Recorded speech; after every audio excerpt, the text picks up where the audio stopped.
We are live. Welcome everybody to the Fandom Zone, and as always, we have some good topics, some particularly interesting topics today that I saw in the Twitter, as the kids call it. So, anyways, tonight we have with us the first panelist, the lonely man, the myth of the lonely people. I've been trying to come up with some glorious shit. I don't know. Introduce yourself. What's up, everybody? I see PBs in the chat. Yep. Hi, PB. That's all. So short and understated. And of course, the man from a mythical land, our Australian representation, and sadly oppressed by most of the world. Stevie J, introduce yourself to these fine people so the dingoes can be let out of captivity. It is true. The oppression is real. I come from this mythical land that doesn't exist.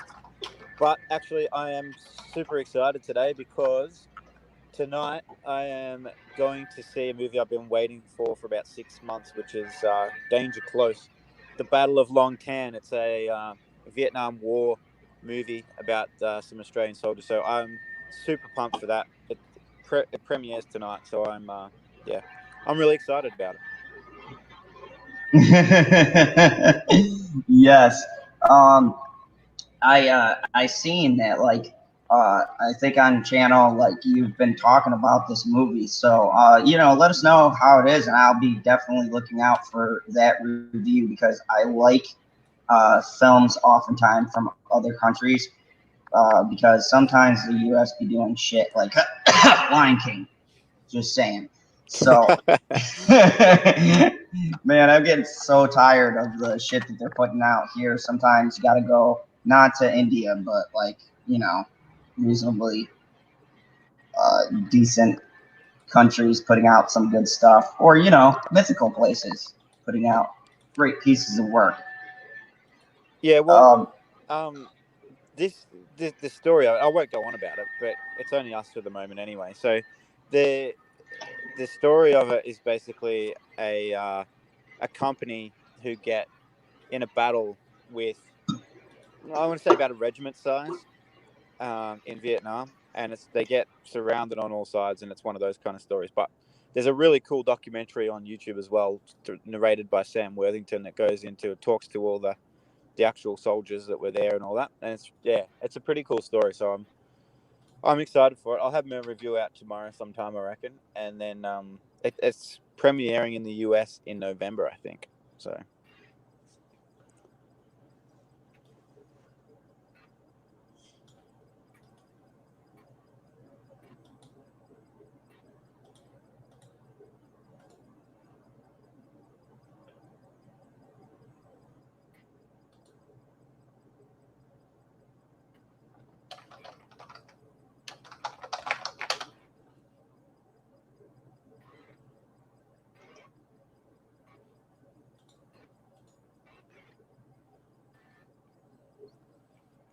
So what happened here? So General Zod's gone. Yeah, I think so, because I felt like I was talking and then he didn't All say right. anything. Well, So. since Zod is gone, I guess we'll take over the fandom zone. Sounds good, LB. You lead the way, my friend. You lead the way. All right. Well, let's see what topics he has. Pizza Hut plans to close hundreds of units. Whatever. Quentin Tarantino credits Burt Reynolds. Whatever. Casey Affleck speaks out. Whatever. So, how's your day in the land down under going?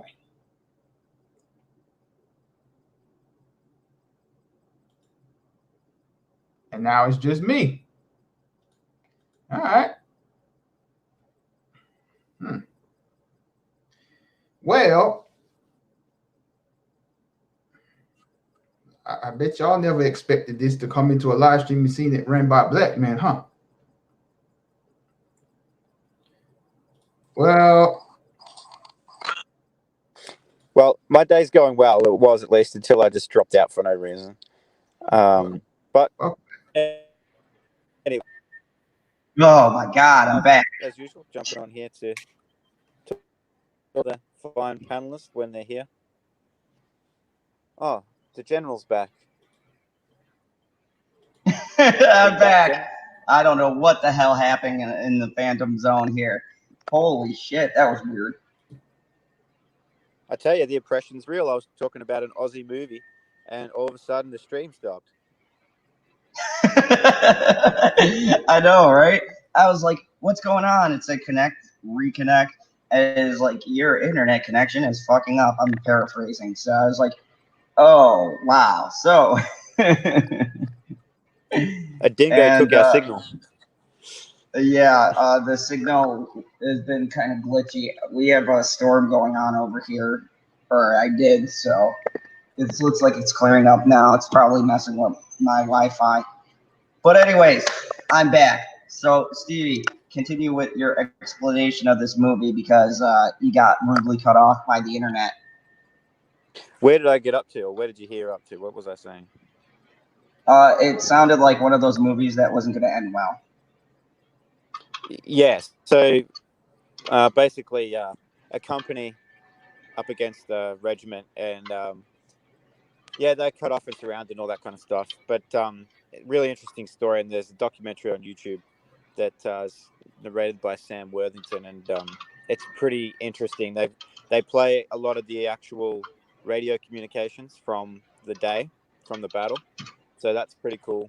Hearing the artillery get called in and stuff like that's pretty interesting. So if you like that kind of stuff, then it's a good watch. Documentary goes for about an hour, and I'm super keen to see this movie. I can't wait for it. Well, definitely looking forward to seeing that review. And Americans get the movies later, so we'll probably get it in like a year from now. Yeah, it's due to come out there in November. Oh wow!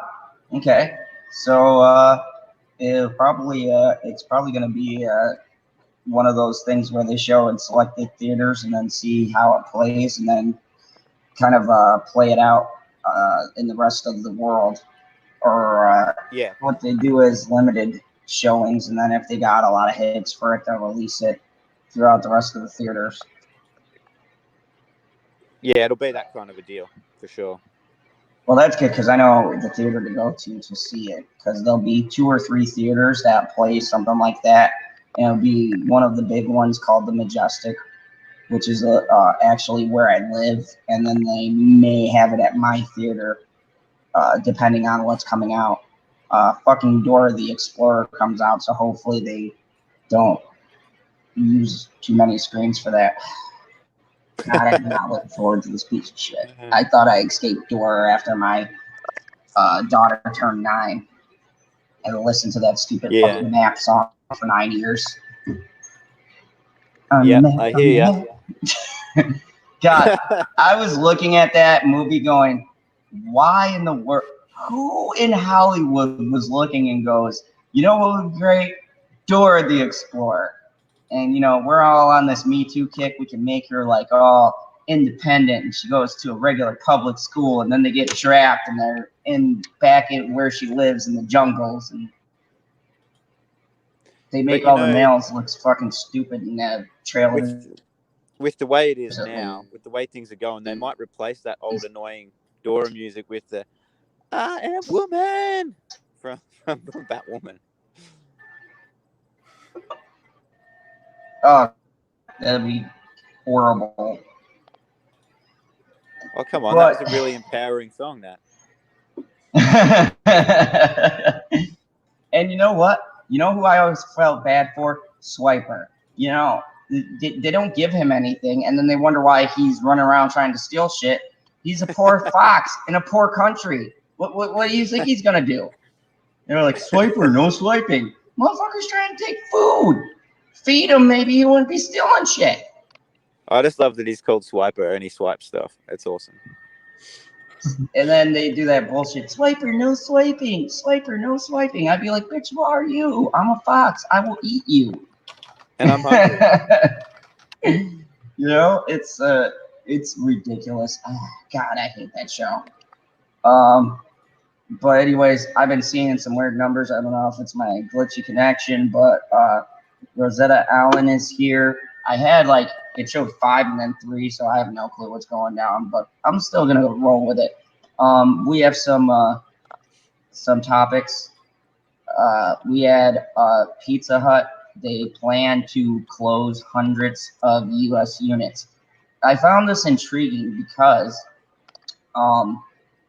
you know, with the way the internet is and stuff like that, and I know Pizza Hut was trying to do this online thing. Did you guys ever see the commercials oh, if you drop your pizza, you can just go back and they'll give you a new one, no questions asked and stuff like that. And I know around here they remodeled a bunch of them.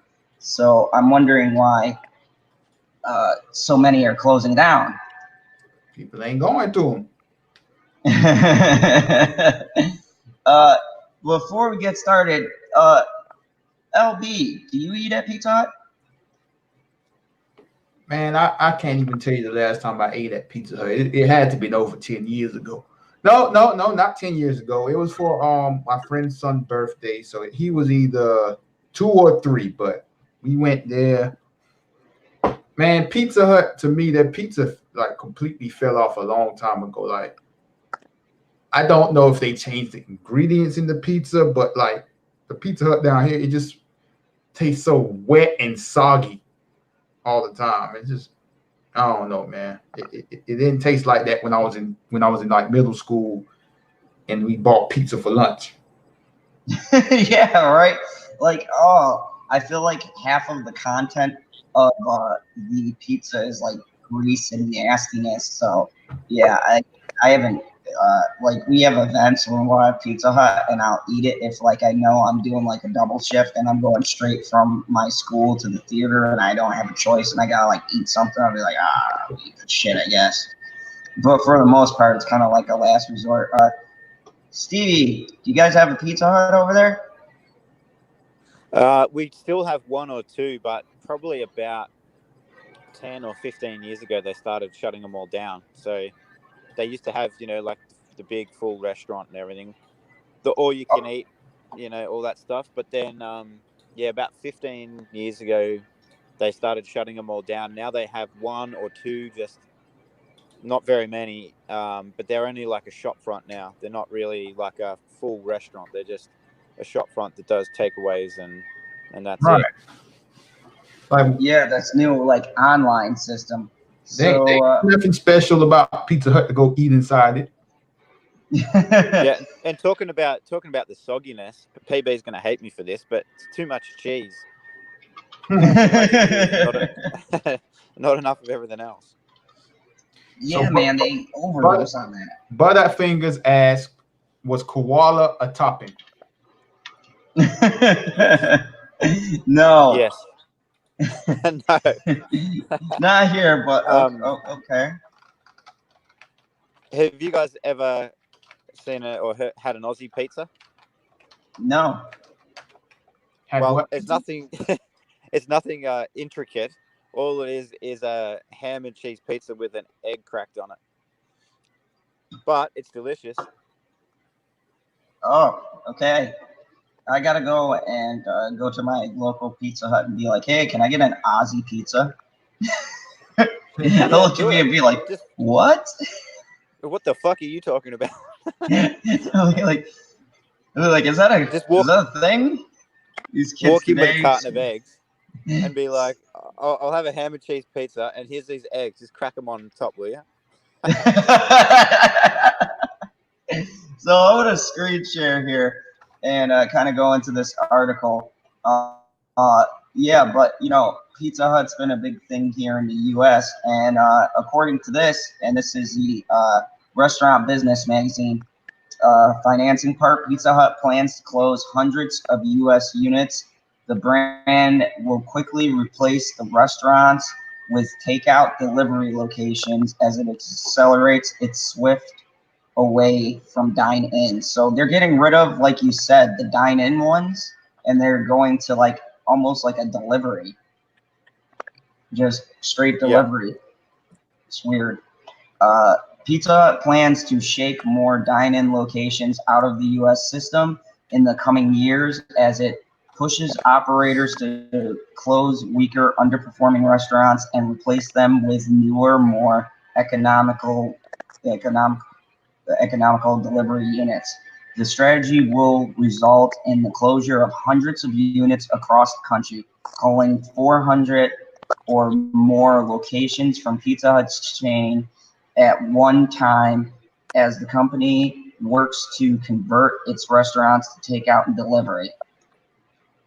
So about 3,000 of the chains and more than 7,400 locations are primarily dine-in Red Roof locations, but the company is planning to replace the underperforming dine-in restaurants with takeout units. Not all dine-in locations are set for replacement. So,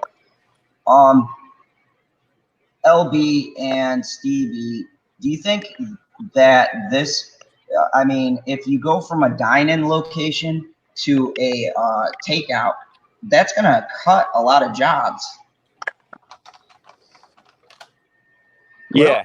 Well, I guess they're not making the money off their restaurants to pay for all the overheads and all the staff and everything. So if they cut it down to just a shop front, then yeah, it's going to cut jobs, i.e. cost, as well as they can have a smaller building, so less rent or lease or whatever, all that kind of stuff as well. So they're obviously not making enough money. Yeah, the company must be hurting to make cuts like that. And not only that, though, from what I've seen, those delivery kind of places, um, they only have so many people because all they're doing is like driving out and delivering. So you figure you have the delivery guy, maybe one or two people making the pizza, and then that's it. Or at least from what I've seen from the smaller locations around here. So that's going to definitely create less jobs within the company.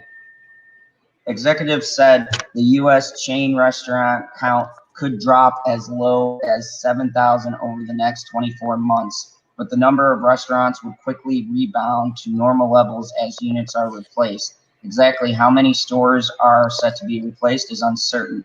We have a lot of stores that are built in the right spot when they opened 30, 40 years ago, David Gibbs, Chief Operating Officer of Pizza Hut parent company Yum Brands, said on the company's second quarter earnings call Thursday.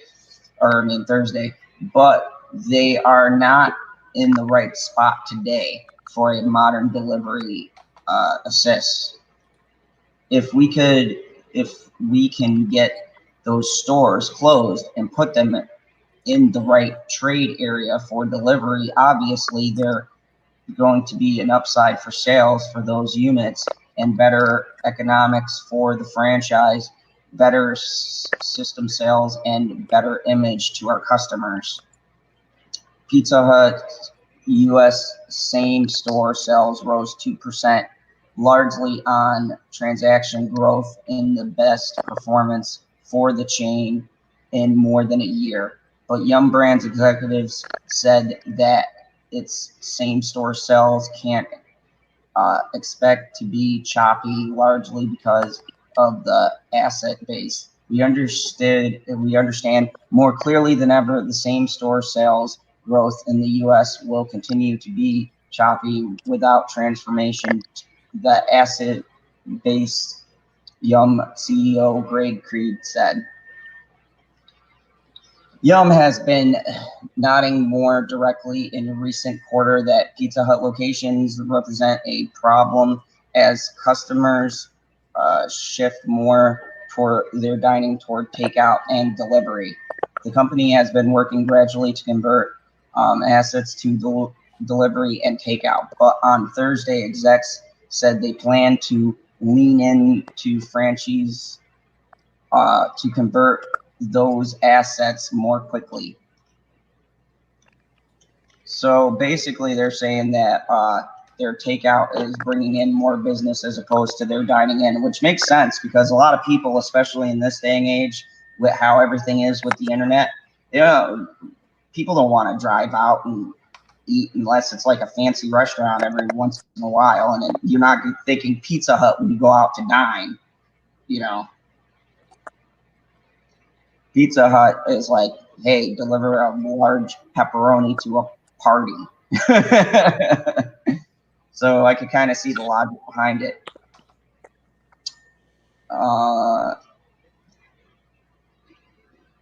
Yeah, so the gist of this, the gist of the article is, because I don't want to read the whole thing, because it's basically just saying the same thing. But the gist of the article is that Pizza Hut seems to be losing a lot more in their dine-in business than they're gaining, and they're gaining a lot more for their delivery. So I wanted to ask the panel, what do you think is the smarter play? Is it a good play to shut down these restaurants and or convert them to like a drive-through kind of thing?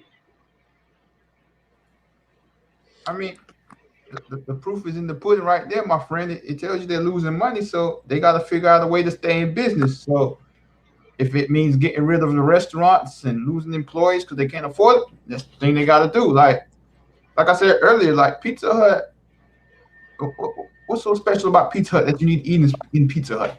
You know what I'm saying? It's not like Chuck E. Cheese or CC's Pizza or places that have games and stuff to entertain you. Pizza Hut is just, you just go there, sit down there and eat food. And you can do that at home or at a friend's house or at the office. Yeah, I mean, half the time when we order a pizza, it's for an event. Like if I have like a parents' night out with 30 kids and, I'm like, I got to think of something quick and something that's going to deliver. I got the Pizza Hut like right up the road from me. I'd just be like, hey, can I get like 5 large pepperoni pizzas? But I'm not going to take 30 kids. It's a dine-in. I'm not going to take 30 kids off the road to eat in the thing. That'd be a like nightmare. Well, I don't know if it's the same over there, but over here in the last probably, I'd say about 10 years, these restaurants and stuff have finally wised up to the fact that there's a lot of parents out there who want to go out for dinner, but they can't go to a restaurant because there's nothing for the kids to do there, and they're going to be a pain in the ass. So what they've done is a lot of the restaurants here, even some more classy restaurants, have put in big playgrounds inside the restaurant so that the kids can they business, because like exactly what you just said, but me and my missus, when we go, let's go out for dinner, and we're deciding where to go, it's like, does that place have something for kids? Does that place have something for kids? All right, we'll go to that one. It's got something. It's got a big playground. We'll go there. So there's a lot of extra business going to those type of places. But if Pizza Hut, and to what you said about the entertainment, LB, if there's nothing there to either entertain people in general or kids, then people are less likely to go there. So that's definitely true for me. And Pizza Hut might have just been too late on that bandwagon. They might have just missed the boat completely. So they've just got to do a quick fix, which is shut down all their bigger properties, have these smaller storefronts, cut staff, and see if they can still try and actually turn a profit. And welcome, so, PD. I heard that Stevie was spouting off some fucking blasphemy and said that there's allegedly too much cheese. There's no such thing as too much cheese. No, it was a ruse to get you in here. Fuck, are you talking about too much cheese? No, way too much cheese, mate. I hate cheese. I'm lactose Oh intolerant. my god. Too much cheese, that's a lie. my ass. And it does have something to entertain the kids. It's called stuffed crust pizza. You know what's in the crust? More fucking cheese. Well, I guess what you're telling me is I need to wake up and smell the cheese. Yes. And I wanted to just point out a great question that Fatal J had. He said, how is Pizza Hut going out of business, but Papa John is not? And I don't know about you guys, and I don't know if it's the same up where you live, PB, but Papa John's is not like a dine-in kind of thing, or at least not what we have. It's almost a shop. Like you can go in No, and Papa buy John's the pizza. is, yeah, it's like Domino's. Yeah, they don't really have the dining thing. Hey, Zod, don't- you got to highlight my response to Jay as well. Oh, okay. Hold on. Hey, you know you got 7 dislikes. I got 7 dislikes. Yeah, Apparently, corporate Pizza Hut is watching you. yeah. Oh my goodness. The Pizza Well, they Hut can't call it Pizza Hut conglomerate. anymore. They got to call it Pizza Shut now. That's okay. I got 19 likes and 6 dislikes. You can't win them all. Why? Dude, no, it's because did you see that I'm looking at the, I guess, info or title or whatever, and he has one hashtag for the stream. Do you see what the hashtag is? Oh, that was what I copied it. Yeah. Shit. Motherfucker. Oh, man. Okay, Oh my I'm gonna get God. to that. Oh my god. Why is that? It was It's because it was it's, part of the article I copied. Why the fuck did that hashtag? Holy Oh my shit, God. it's because it's because it's in the article and it's the only hashtag in the article, so it shows And up look at- as the only hashtag for the freaking stream, you putz. TV, look at the comment. Look at the comment that's displayed right now. Wait, where? No, the Oh, one he you just took had it up, down. where I Oh my God. male Put it back privilege, up. and then you've got Me Too and the hashtag Me Too. Actually, I refuse to call it hashtag Me Too now. I'm just going to call it Pound Me Too. Yep, pound me too.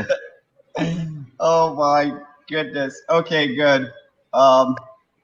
Thank you, Squirrel. Probably I got rid of that. Oh shit! I didn't realize that we had I copied and pasted the article. There's a bunch of pissed people going, So, "Oh my God, Sod's gone. Me too. Fuck." I mean, Fucking if when I click on hashtag me too, it takes me to parents explain to pound me too. Ellen says pound me too. This is my assault story. Pound me too. Me too stories. Pound me too. The problem with pound me too. Hey, finally a decent one. Ben Shapiro's problem with the Pound Me Too movement. I was sexually assaulted by my roommate. Wait, what's the rest of it? What's the rest of it? Oh, pound me too. Pound me too. Squirrel put fixed it. Killing me. I'm sorry about that, Squirrel. I was copying. My Twitter game was good. I was like, okay, let me copy and click these links so that they all show up in the description. I didn't know the fucker, but that article had the only fucking hashtag. Well, hey, look, it got you six dislikes or something, but it probably gave you about 10 likes too. Hell yeah. I'm gonna have a bunch of blue people going. I love who's this General's Zod? It was a Pound Me Too stream, and you got a picture of Burt Reynolds lighting a cigar. Beautiful. Oh, this stream's such a contradiction of itself. Ooh, now we're a hashtag Tarantino, hashtag Pizza Hut, hashtag Casey Affleck. That makes way more sense. Way more sense.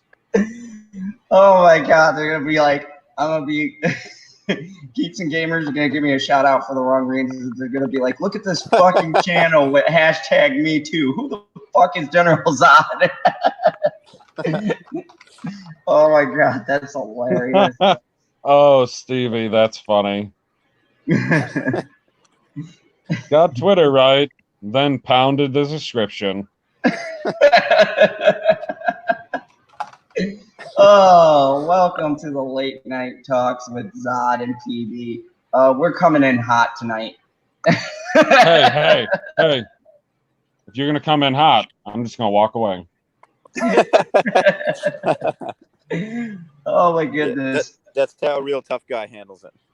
Right. So before we move on to the next topic, PB, did you have anything to add? Do you agree with the panel that They better not close the closest one to me because I love the stuffed crust pizza, especially when it's meat lovers. Too much cheese. Yes, Pizza Hut woman. Oh my goodness! I put PB in crisis mode. I saw that. Like, I was "Close like, it down, did you Pizza not Hut." see what I put in the group chat? Hold on. I was like, oh my gosh. Freaking A, man. I was like, I was pissed off. That was the only thing that I seen when I came back to it. I was like, what the hell is this shit? And then I kept reading. I was like, still pissed, still pissed, still pissed. And then I seen the stuff about the all of our comrades there who had their meeting. And I was like, oh yeah, they're a bunch of idiots. And then I laughed again. So yeah, I was pissed off because I was like, no, I haven't tried the stuffed crust pizza from Little Caesars yet. I feel like I don't know if I can legitimize the $3 increase in price, whereas it's only a $2 increase in price at Pizza Hut. Like, I weigh these things in my mind. I'm a cheese connoisseur here. So, I mean, yeah, and you know, with the way the market is, you got to stay competitive. I think is the that's the takeaway. I mean, I feel like Pizza Hut's going the fast food delivery route, where other places some of got the them, dine-in. yeah, some of them already have the frickin' drive-through. They call it the Wing Street. Yeah, I mean, most of the Pizza Huts in my area, it's like Papa John's. You go in there, place your order. You either pick it up or they deliver it. It's not restaurants anymore. Right. I mean, I do love going there for the buffet during the week in the afternoon if it ever lines up. Because I do like having the regular pizza, and then they have all of their dessert pizzas. And remember, they said they started this trend 30 or 40 years ago. So you're talking about a different landscape. We had a different mentality.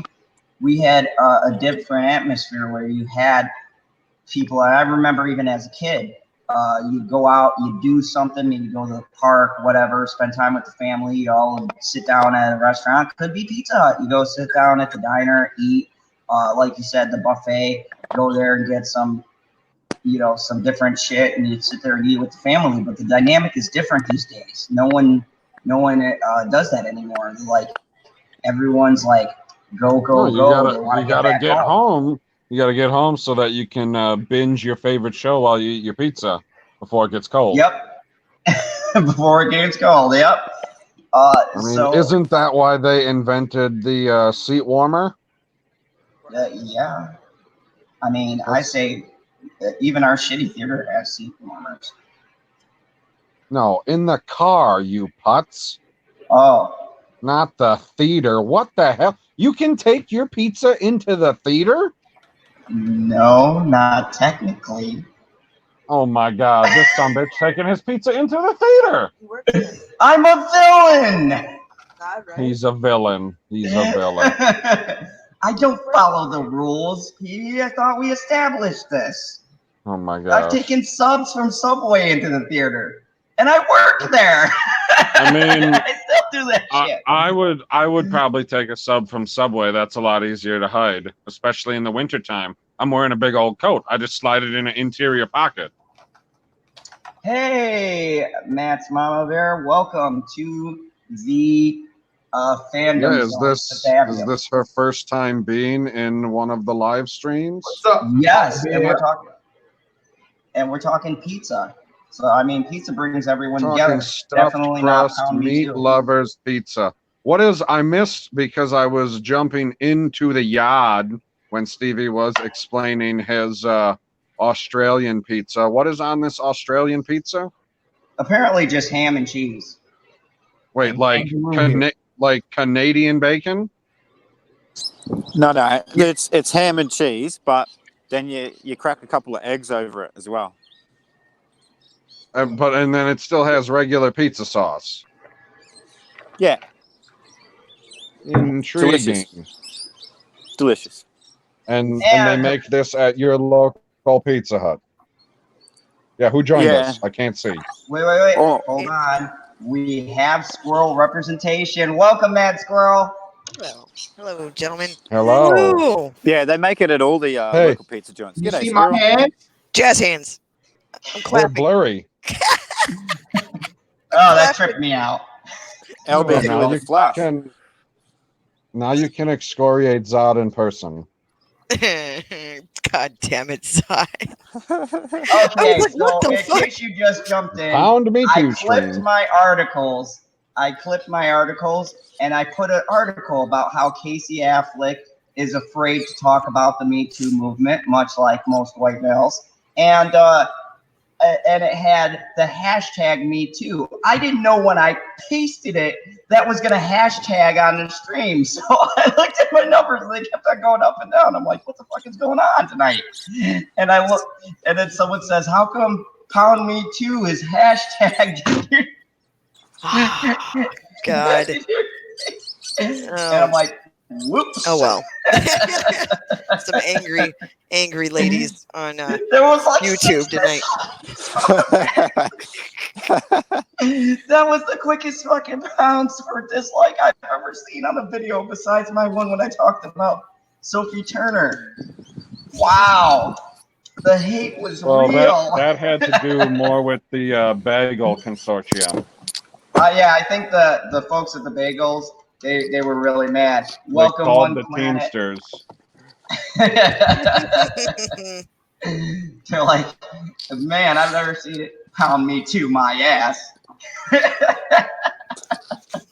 like, you son of a bitch. You see where we're going. So, yeah, welcome to the Fandom Zone. And Mad Squirrel, do you ever take your children to Pizza Hut for the buffet? Once in a while, yeah. Like, cause it depends on like some of the restaurants how clean they are. Because there's some pretty ghetto Pizza Huts, and then there's some nice ones. So I'm just being honest. I'm like, wait, now I gotta live up to my standards. Are the ghetto ones run by Mexicans? No. Oh, goodness. No. I would say they're run by opportunistic assholes. Oh shit. You're welcome, Zod. I gave you a look. I was waiting for a bigoted Jedi remark, and as always, PD does not fail me. So thank you very much. Thank you very much. There you go. There you go. Full effect. Anyway. I guess moving on after I did the hashtag. I thought that she was still answering. Now you throw in what controversial comment. Man, we're just coming in hot tonight. Jesus. Yeah, so I'm out of here. Away. I'm gone. He was gone. Because if you get up into my face, he's gonna ride a dingo on out of here. If you get in my face, General Zod, if you come at me, I'm just gonna grab my stuff and leave. That's what I'm gonna do. I'm just gonna grab my stuff and leave. You better see a shot of your shoes on the way out. Yeah. Oh, just for you, PB. I'll even put a nice bit of Gouda cheese on my shoes for you. Double cheddar is better. Cheddar? Cheddar? Cheddar. Hey, so hey, you PB. know what? Sorry, I just got to say this real quick. Sorry. PB, have you ever been in one of those cheese wheel chasing competitions? You know, where they chase the cheese? No, I am not running down a mountain after cheese. I live in Wisconsin. It's readily available. What if it was cheddar? I mean, how old is it? How old do you want it to be? I want it to be as old as humanly possible. And then that's how old it is. Like, what is the world record for the oldest cheese ever consumed? The oldest cheese I've ever eaten that I know of was 20 years old. Whew. And it was alive delicious. That's amazing. Mads it Mama didn't Bear even in stay chat. together. Matt's Mama Bear in chat says you Gouda is good.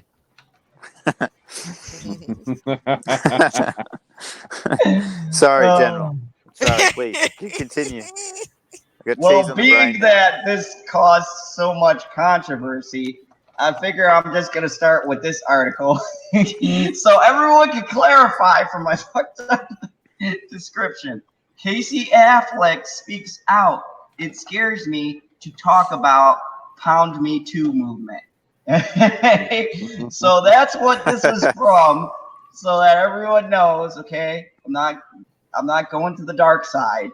Let me bring up this article by the soy side. Yeah, that's Soy Cole. That's not General Zod. So I'm gonna screen share this article for you fine folks to see. And depending on what's said, I gotta say I love Casey Affleck. So let's see what Casey Affleck has to say. Great actor. Love his work. Hopefully I'm not cursing at him later. So Casey Affleck speaks out. It scares me to talk about Pound Me Too. Yep, that was definitely just a little bit more. Oh my goodness. Is that good enough for you? Do you have your reading specs on? No. It scares me to talk about Pound Me Too movement. Who would not be supportive of the Me Too movement? Oh, we know where Zach. You know what? This motherfucker. Okay, I'm just gonna stop. He already started screaming at him. This motherfucker Zach writes some of the most slanted fucking. This is like the third article of Zach's we've read where he says some stupid shit in the beginning. What website are we on? We're on IndieWire. The Magic. Oh, LB's favorite. I thought his favorite was the Mary Sue. Oh. Yeah, it goes Mary Sue and then IndieWire. It might be a horse apiece. I don't think I've been to the Mary Sue more than 5 times in my life. And I cannot imagine why, LB. I cannot imagine why. I think it was from Captain Marvel videos when I included this stuff. Other than that, no. Who would not be supportive of the Me Too movement? Dun dun dun. Affleck asked during an appearance on Dax Shepard's podcast. Casey Affleck admits on the most recent episode of Dax Shepard's Armchair Expert podcast that he gets nervous to talk about topics related to the Pound Me Too anti-harassment movement. Affleck, who settled 2 lawsuits in 2010 accusing him of sexual harassment on the set of his mockumentary film I'm Still Here, stressed that he is an adherent supporter of the Pound Me Too movement and the values it represents. Don't do it, Casey. The Manchester by the Sea Oscar winner said the idea of people not supporting Pound Me Too values is baffling. Why, Casey? Why are you doing this to me? You're such a good actor. Why? He's an ass flack. Just so I can point this out, Chaotic Clyde in chat says not even a full minute, and he's already yelling. No, it's fucking Casey Affleck, man. Why are you pandering to these fucking people? Why, Casey? Goddamn. Who would not be supportive of the Pound Me Too movement? That's an idea that's even out there. Casey Affleck said that there are some people saying we do not believe in equality and we think that the workplace should be a dangerous place for certain people and not for others. That's preposterous. You're confusing me now. I don't know where you're going with this, Affleck. Affleck added that for him. Didn't take much. Because I love Casey Affleck. Oh my! Yeah, I know. Ocean's 11. Afflecks. Well, you know what? Love knows no gender. You just keep going. Just keep going. I'm proud of you. Let's keep going. It's very, very hard to talk about, and it scares me to discuss topics related to the Pound Me Too movement, mostly because the values of the Pound Me Too movement are values that are at the heart of my being, he added. Just the way I was raised, they are baked into my own value system, having been raised by a mother who didn't let us watch Dukes of Hazzard. That's a sad child. Who doesn't want to see the General Lee? Black people. What? Oops. Fucking Zod. Hashtag General Lee for life. The car. When we were like 8 years old because it was sexist. It was not sexist. That was pure, wholesome fun. Sure. Especially Daisy Duke. The way I'm thought of sometimes by certain people recently has been so whoa. Hey, Zod, check the backstage area. Oh, thank you. Good. Good evening. Sean, what's up? Been sitting backstage for like 45 minutes. What a fucking villain. Hey, Sean, didn't you know that this stream has gone professional now? Oh, yeah, I know. I've got to spend my time in the green room, you know? Yeah, you gotta get your Alone. makeup on and all that shit that you do back there. I don't No know. one offered me a water, you know, any type of delicacies like exotic nuts or anything. You gotta like professionally introduce yourself because he has the banner up so nobody can see your name. Yeah, it's Sean Stackhouse. Welcome, Sean. Thank you. Happy to be here. That sounded so defeated. Sean sounds like he's just spent like the last year walking through the desert trying to get on this stream. Yeah. He sounds like he had Terrence problems. Yeah, the struggle is real. Fight those phantoms. The struggle is real. Okay, I'm gonna try really hard at this word. Excellent. Anti. See it? You stop trying. Keep trying. Fucker. Where's the word at? Anti-theatrical? Really quick, Mad's mama. Thank you. I'm glad I'm not. God help me upon this earth. Just to clarify, Zod means hashtag, right? I'm pretty sure the Pound Me Too is a different movement. Winky wink.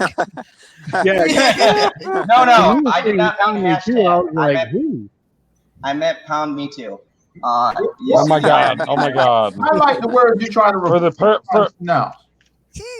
For the purposes of her question, yes, he means hashtag. For the purposes of him being a villain, no, he means Pound Me Too. And for the purposes of General Zod talking directly to Casey Affleck, he definitely means Pound Me Too. Hey, damn it, Stevie! I respect Casey Affleck's acting. I like the word you're trying to pronounce. It is anti-theatrical. I like the word you're trying to pronounce. Okay. What word is he trying to pronounce? A tough one. Drag your mouth over the word. And then you highlight it. Is it the one spelled? This is Internet 101. Oh, okay. No, I dropped one of the fruit snacks. Shit. Oh no. Oh, you just highlighted. Oh, the paragraph. Okay, the A word, right? All of that. Yes. Okay. That one. Come on, I can't be the only one that thinks that's a mythical word. Antithetical. Do you know what Do you know what it means? Does Casey Affleck? It means there's It means there's thetical and then there's anti, so it's against thetical. Things are thetical. When things are thetical, they're compatible, right? So the anti, yay, language. It feels like something you'd put on a wound to keep it from being. Wait a minute, General Zod, can you please say the word for us, please? Antithetical. That wasn't bad. To who? Can you say? Can you say it in Australian now? Anti-theatrical. Antithesis. Antipathetical. Oh. To who I am. God, what did you think the word was? I honestly had no earthly clue. That is the first time I've ever seen that word used. Right, like I don't thought know you said you read books. Elementary school, but when we was learning words, they said sound out the word. Like you see anti, then thetical. No, man, that's like having to use your brain. Yeah, that's like separating the words into two separate things. He's a villain. Yeah, I just like to blow stuff up. It's simple. Burt Minded in chat said, I smoke Like a medical plant. too. Sorry. Fucking perp. Oh, Jesus. Can we download a Braille version for Zod? Would that work? Shit. Crystals. I only deal in crystals. To who I really am. That it's been frustrating. Affleck added, and not being able to talk about it has been hard because I really wanted to support all of that, but I felt like the best thing to do was to just be quiet, so I didn't seem to be in opposition to something that I really wanted to champion. So what is his whole deal? I mean, he's scared to talk about the Me Too movement because he recently He's a big puss bag. This is what he's doing. He's a white man and he's using this white guilt thing. Like, hey, you all made me feel like I did something terribly wrong. Now I'm trying my best to apologize so you all will stop talking noise about me. So I can I'm so glad that you brought up the white guilt, because white guilt is the only reason why I don't lock up the black animals that we have at home. Exactly. Ever since I told you about that, you've changed your ways. Exactly. And I guess this all came about because of an August 2018 interview where he was talking about a civil suit where he admitted he behaved in a way that was unprofessional. Affleck detailed some of that unprofessionalism while talking to Shepard. There was a ton of partying because that was the content of this documentary, at times mockumentary. Affleck said, "We're recording everything. It was confusing for everybody, and it was deliberately so. And that's my responsibility. The intention was to have the crew as a part of the movie. I don't know how much they knew they were a part of the movie. It was a big mess, and it's not something I would do again.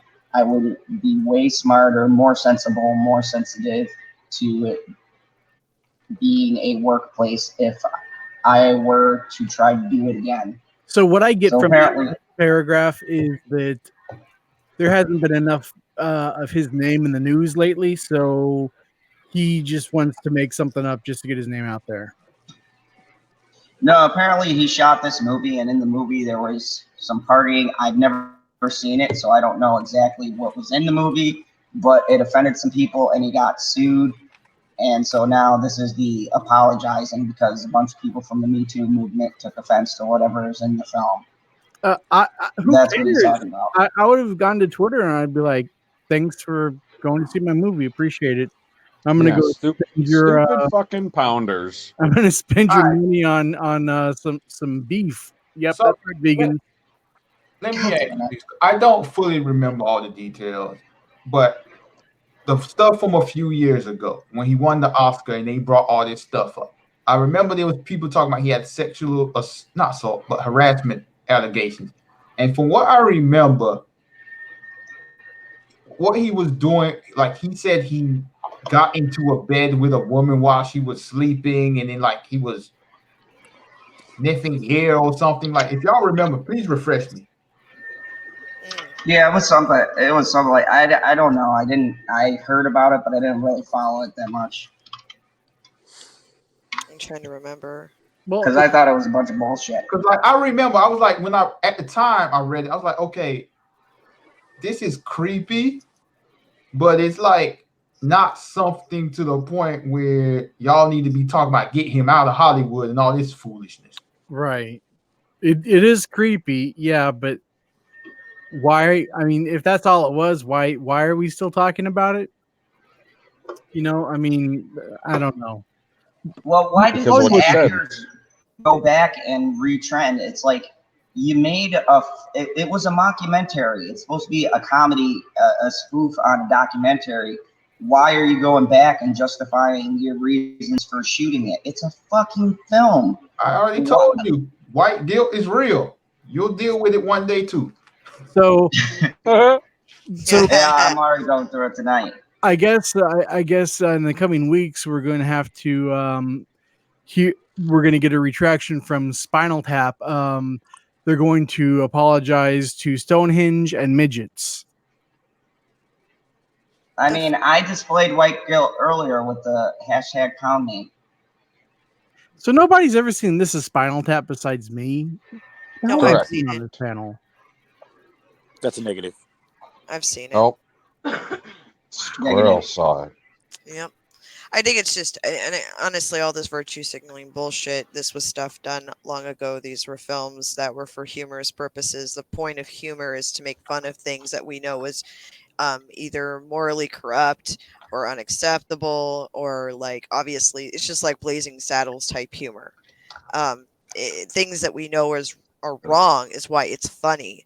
And the point of it is to mock the people who actually think that way, and at the same time make fun of it to take away some of its fucking power. But instead, now we're acting like spoiled little shits. Oh, it hurt my fifis. Oh, shut the fuck up, man. This is why you shouldn't breed. Stop breeding. Okay, that's all I'm saying. Did Zob just get kicked from his own stream? Hopefully. I think he pounded himself.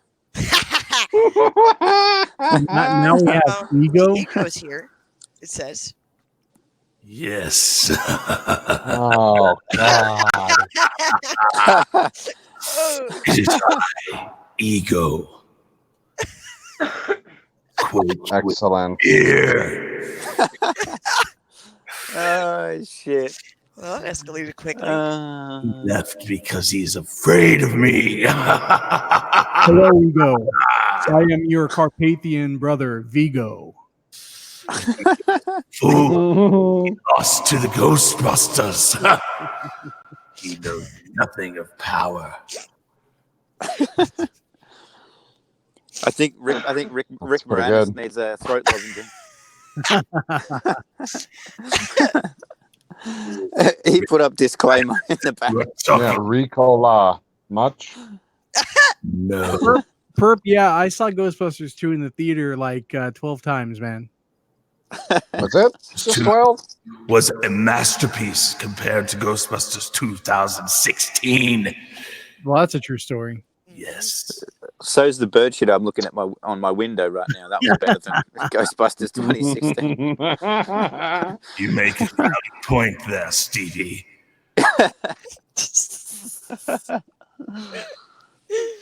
Oh, I mean, shit. you sound nothing like Kurt Russell. I am not Kurt Russell. He's a mortal fool. Like, I was expecting Kurt Russell. That would have been better. Yeah. Like it says Ego, I was expecting Kurt Russell. That is not how this works. I know, it's in a video I made. Oh, sorry. Chaotic Clyde in chat says, "That's my uncle." Hello, Chaotic. I'll call you tomorrow.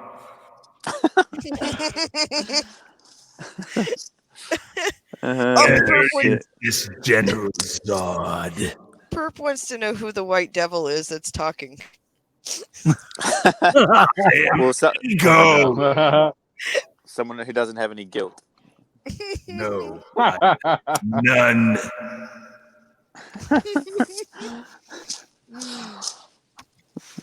Oh my god. 100% guilt free. He has left you. Where is this General Zod? He's hiding He's in the relegated chat to the room. Phantom Zone. He's probably going to dick with a banner. There it goes. He's Googling how hashtags work. You're not supposed to say shit like that when I'm taking a drink, man.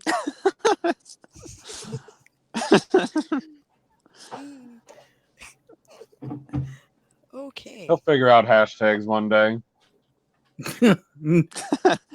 Like he might have figured out how to tag people.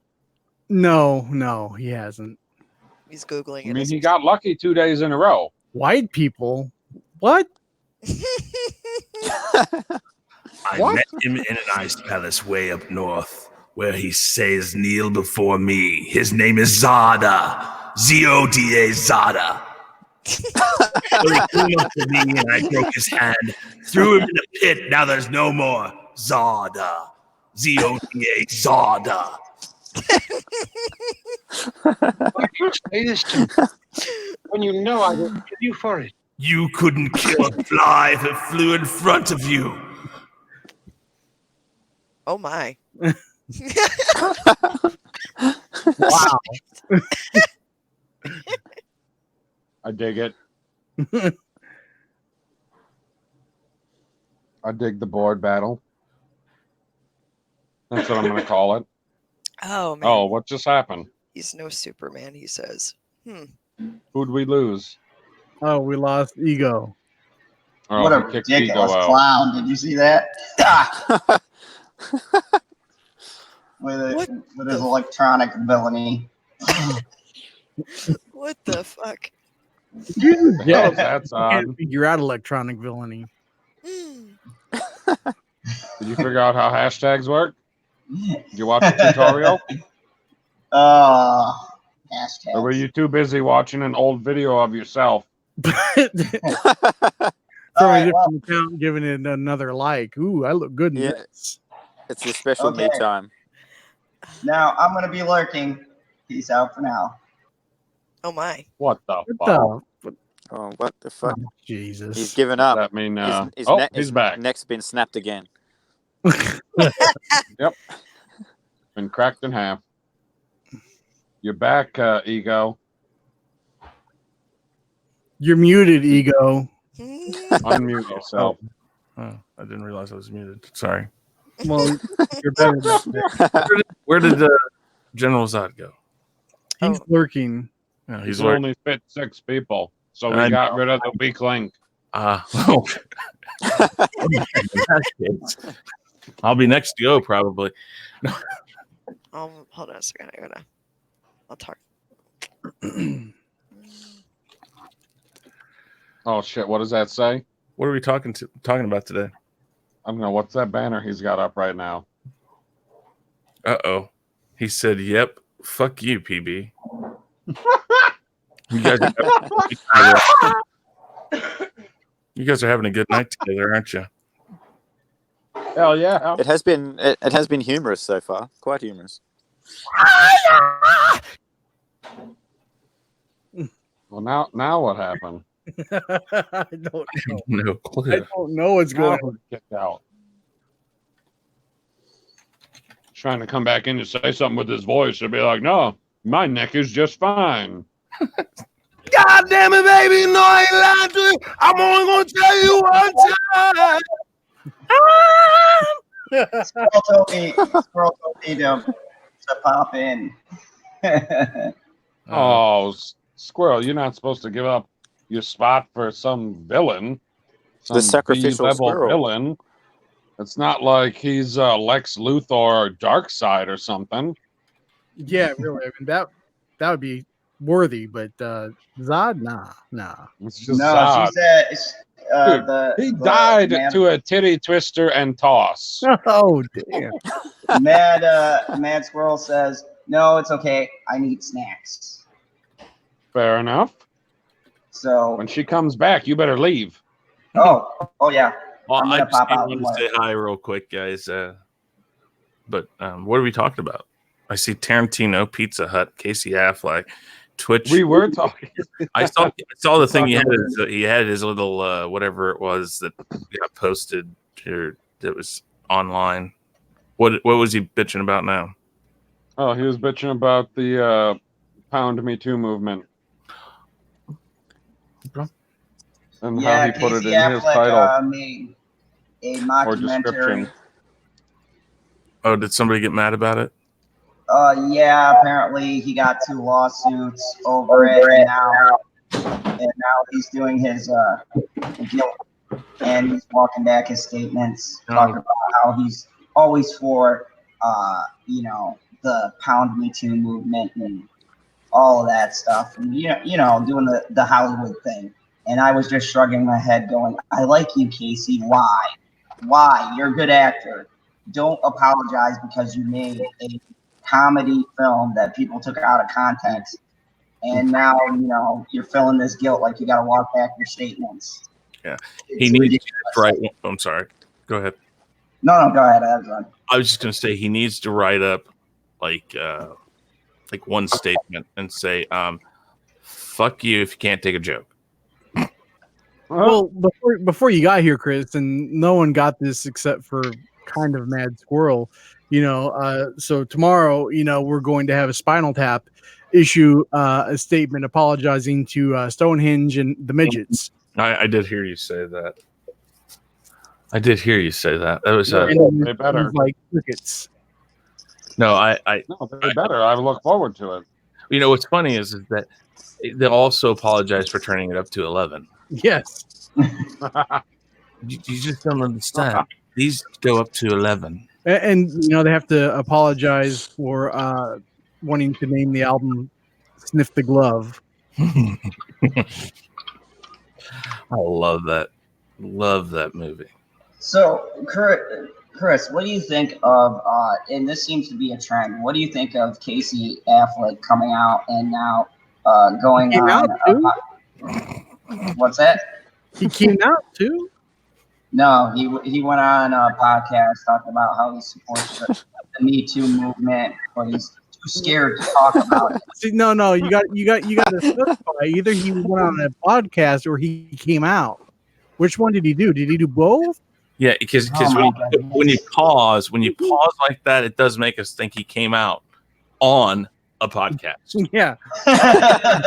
No, he came onto a podcast and he talked about how he was. Sean, after he came out, he came on to the podcast. Oh Lord!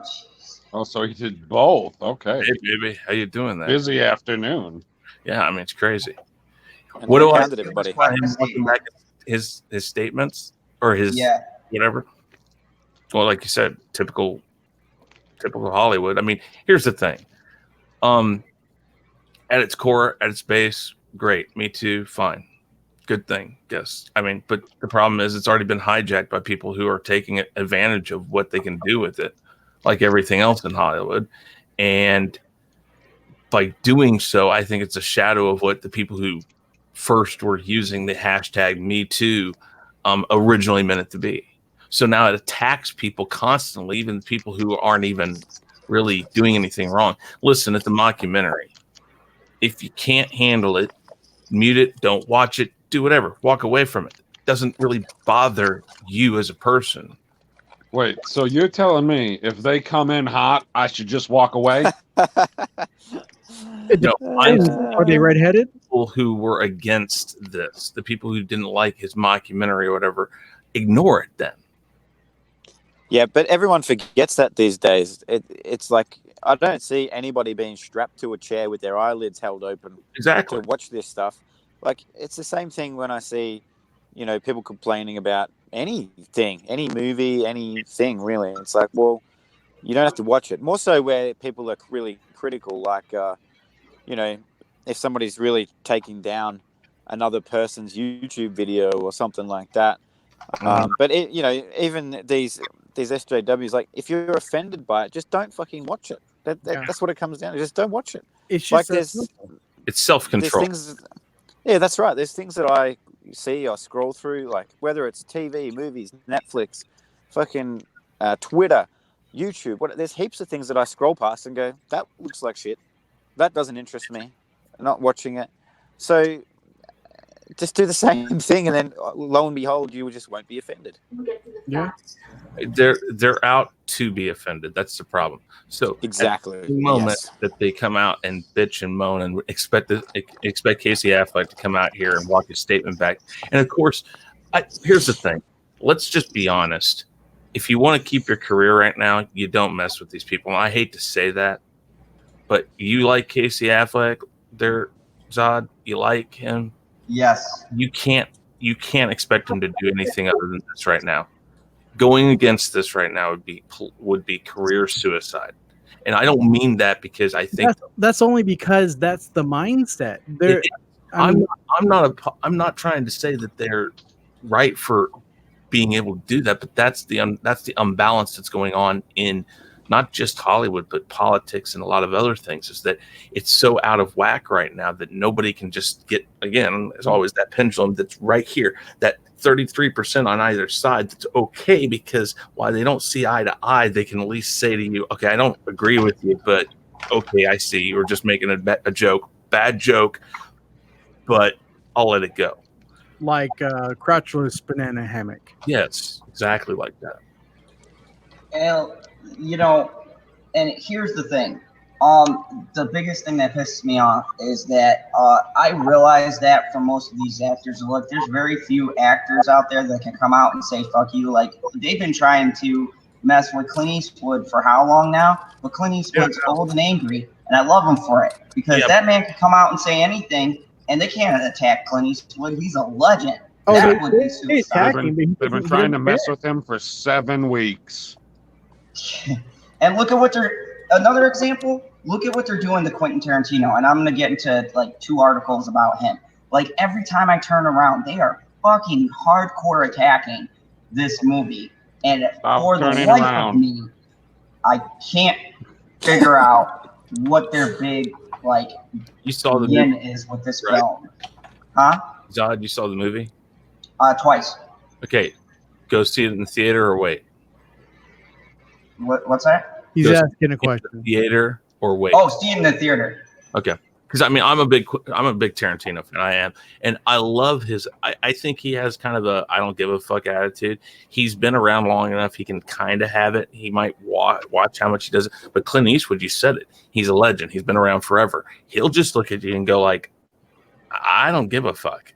What are you gonna do to me? I'm 80 some odd years old, and what are you gonna do? Make it so I have to retire? Okay, you don't. I'll tell you right now." He can just tell anyone to get off his lawn. Well, he can. Even if his career were over, or he just said, "I'm done," which he could do anytime he wanted to. It's not like his legacy is going to be tarnished. What has he done to them? He's done nothing. He just stands against nonsense. But people like him can't. Casey Affleck doesn't have that clout. It takes a long time to get that clout. I barely know who Casey Affleck is. Clint Eastwood is the modern day equivalent to John Wayne. If John Wayne was around right now, he'd be walking around and shitting and pissing on every one of these SJWs out there. Going, awesome. What the fuck are you doing here? You know what? Go get yourself a raw steak, shove some corn up your ass, and get the fuck out of my way. Yep. And that's basically Clint Eastwood. Clint Eastwood is the modern day equivalent of what John Wayne was when I think he died before I was a kid, but in the 70s, when he was old, crotchety, and he just didn't give a fuck. And I love Clint Eastwood for that. I love Ted Nugent for that. call them crazy, call them whatever. Maybe they're ultra conservative, but unfortunately, right now, the only way you're going to handle combating this is ultra conservatism. I mean, I always call Zod crazy. You don't have to be ultra conservative to battle this. You just have to be rational. So Zod doesn't know how to be rational. I was just going to use the terminology of this. It's like the balance of the force.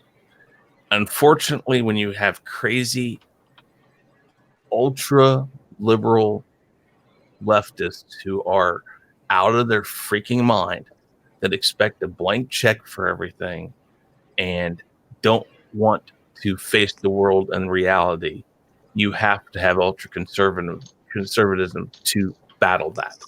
Well, yeah, I mean, you've got to have one extreme battle the other extreme, because if there is one extreme without another extreme, the rational minded people have no chance. Exactly, and so a lot of us get caught in the crossfire. Yeah, and all we're trying one or the other, and we're really not. We're just trying to point out the madness. Yeah, I agree with that. Now, let me ask the panel this, and I'll start with you, LB.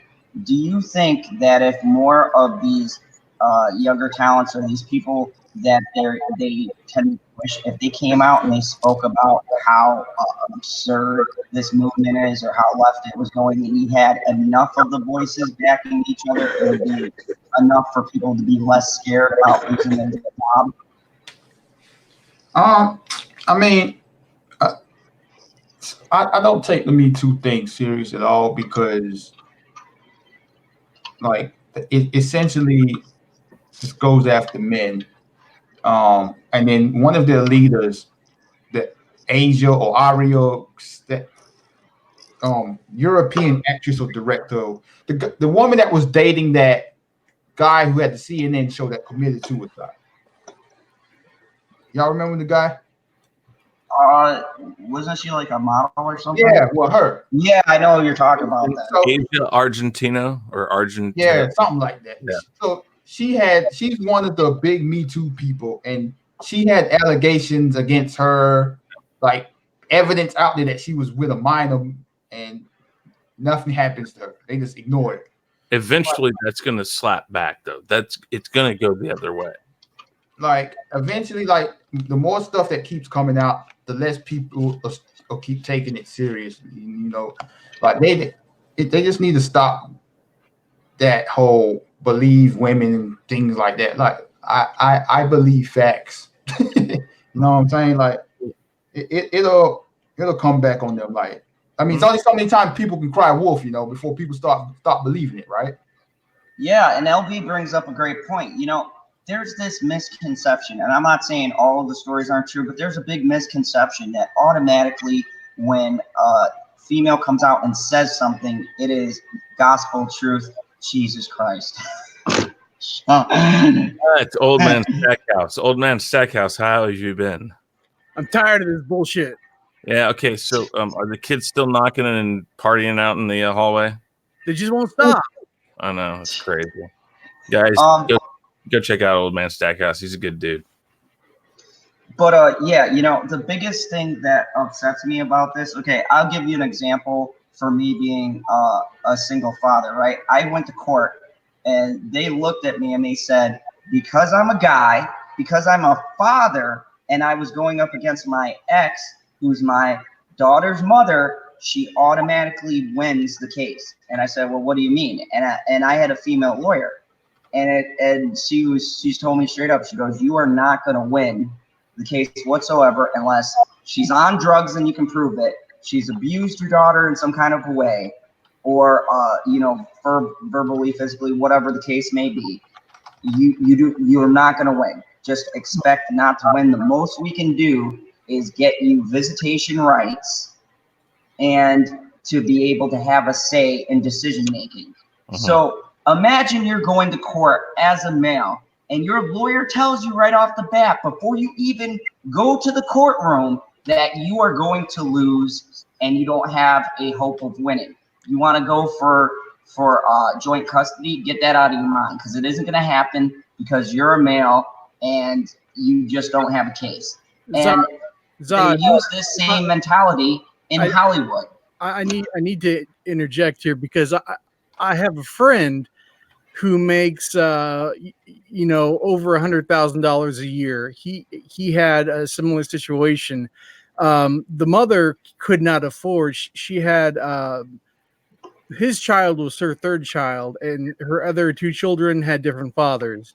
She could not afford to support the children, and even then, the lawyer said, because you are a male, you cannot get full custody. Well, let me give my side of this. People ask me, how do I have my kids full time? It's basically because I basically got a hold of my kids and I had them when we went through court. And basically, even cops have told me this. It's just like possessions. Possession is 9/10 of the law. And he said, I hate to tell you about kids being that way, but it wasn't just that. Basically, I mean, I had enough there to show that she was just not the fit. She didn't have a place to keep him, anything like that. And so I got him. I never let go. But I'll tell you the thing that I will agree with you on this. When I had them, she filed for child support. I didn't know she filed for child support, so they didn't have the address where I was at the time.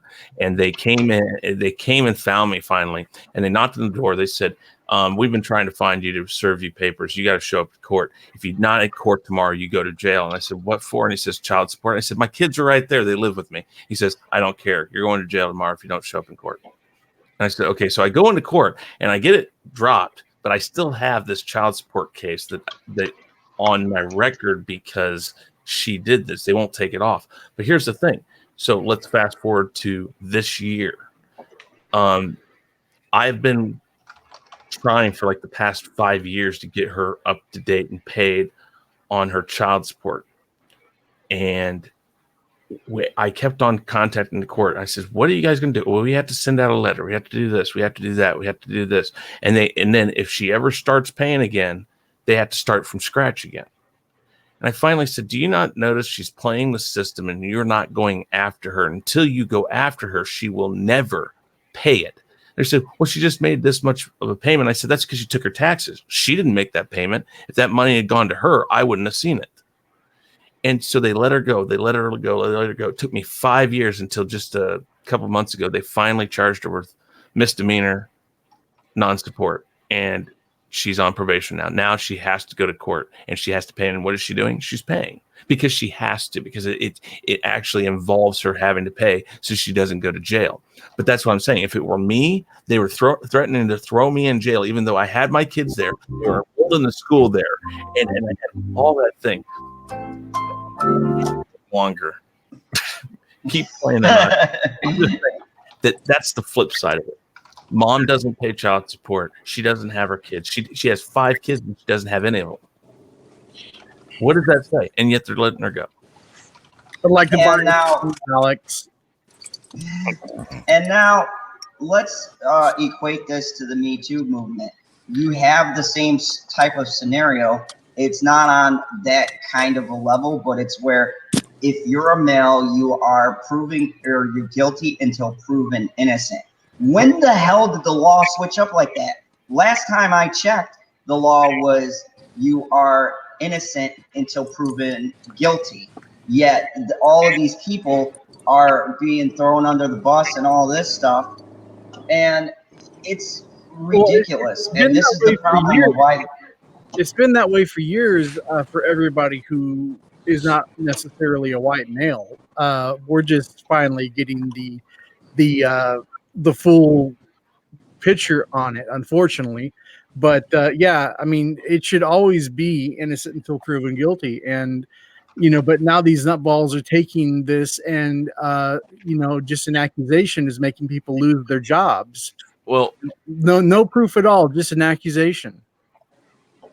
And Chaotic Clyde in the chat said, shit, I was told I would go to jail until I paid. And like you said, when it came to her, it was different at the Real Review 3000. So yeah, I mean, it's good to see, and I'm glad that people in the chat do see. I mean, this is a legitimate thing. And hey, you know what? I grew up with my mom and dad had their their differences. My dad's a cool person. You guys have seen him in the chat and all my streams, and he watches them. But there was a time where they had their falling out, and my mom raised me as a single mom most of the time, and so I never take away from the single moms that are working really hard. But the problem is when you discourage males who actually want to do the right thing and want to be in their kids' lives, then you're going to have a lot more saying, well, why the hell do I even want to try when the system is against me? And, this translates whether it's us normal folk or Hollywood folk. The system is all twisted, turned, and topsy-turvy, ass backwards. Okay, so let me ask you something, because I haven't actually gone up and read on this. Kevin Spacey, they dropped the charges and they're not going after him now, right? Not all the charges. But they didn't. Okay. Well, put it this way: because if they're already starting to drop charges, that's not a good sign for the prosecution. Because the kid basically recanted everything that he said, and that's the thing. And so if the prosecution keeps dropping, if they have you, they're going to keep all the charges in there until the end, and then the judge normally drops them. But here's the thing: if Harvey Weinstein gets found not guilty, this movement falls apart because he's the poster child for MeToo still. And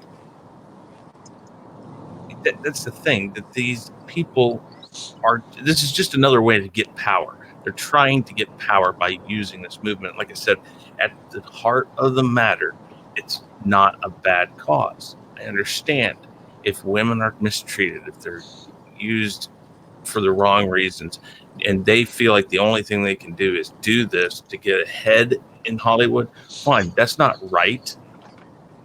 But it's been hijacked by the wrong people, and they're going after people that blacklist them. Because here's the thing, the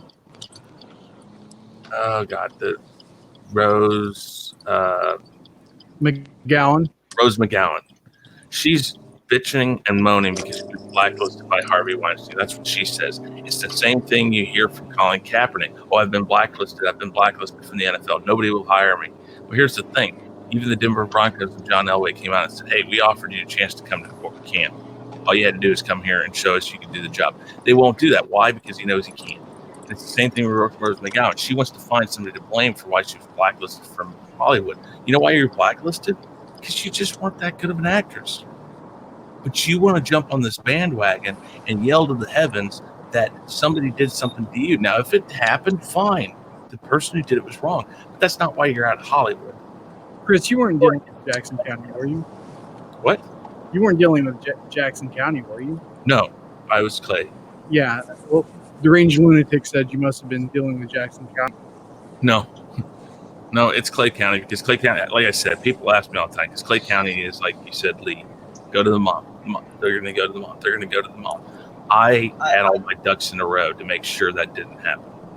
Yeah, no, I believe too. It changes from well, at least around here, it changes depending on which county you're in. Like, certain counties will be more stringent. But from what I've seen, and from most of my friends too that I've talked to, that are single fathers, have gone through the same bullshit that I went through, and it's been like pulling teeth to try to get any results. My lawyer, even though he's a crackpot lawyer, he's good at basically gun rights laws, which is fine. He's great at that.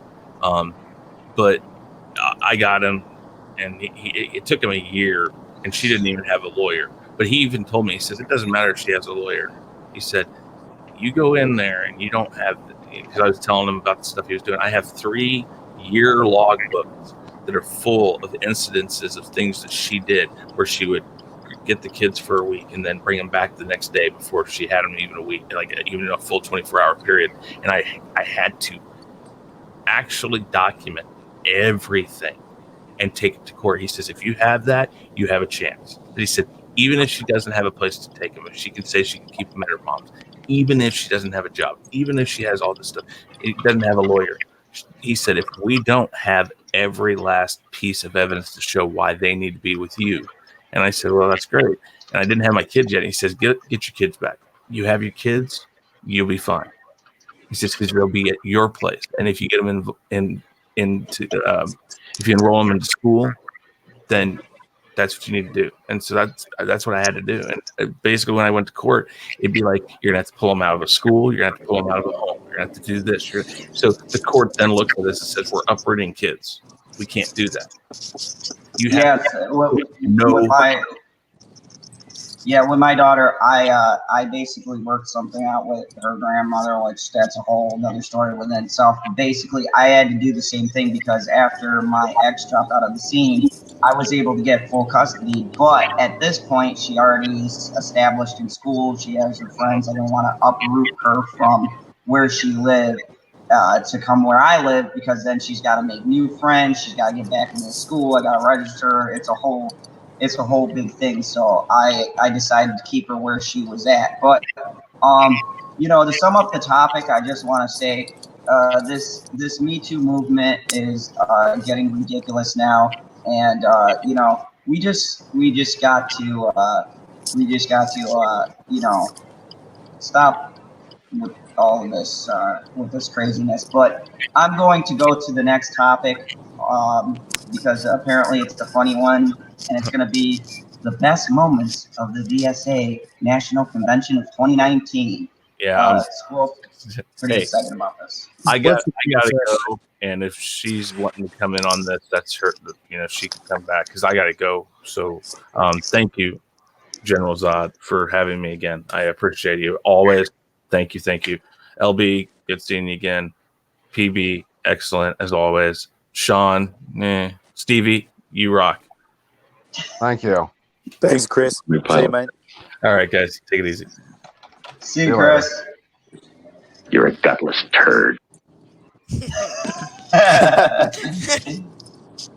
So, Sterl, you sent some funny clips. I'm just gonna screen share them, and we're gonna take a look at some highlights from the convention. I didn't get a chance to see this, so it'll be new to me too. What is a DSNA or whatever you said it was? Democratic Socialists of America. This is the POC crowd here. Oh, the new quote, the new progressives, or whatever the hell they consider themselves. Yeah, the new kids. Oh, does this have to do with the squad? No. Technically, well, no, thank God. But they obviously uphold the same thinking, and I guess in a sense they would be a part of this movement. This is AOC's belief system right here at work, along with probably dozens of other people. But this is highlights from the convention they had this week, and I caught them today, and I was like, oh my God, you have to be kidding me. This is gold. It is so bad. I can't put it into words how bad this is. And I was like, I have to send this. BB did watch some of it. LB had seen it, some highlights, and he only saw a 40-second clip of the original one. But this is a highlight of all of the things during the convention. It's hilarious. Oh my God. It's like unreal. Awesome. So I'm going to be sharing the audio on this. Do you know how? Oh, really? They did live stream this. You can handle the tech? Yeah, I've actually got this screen share thing. Do you need me to do it for you, Zod? No. I can share with audio now through the Yod. Okay. All right, here we go. Hey, look, I see my video on your suggestions.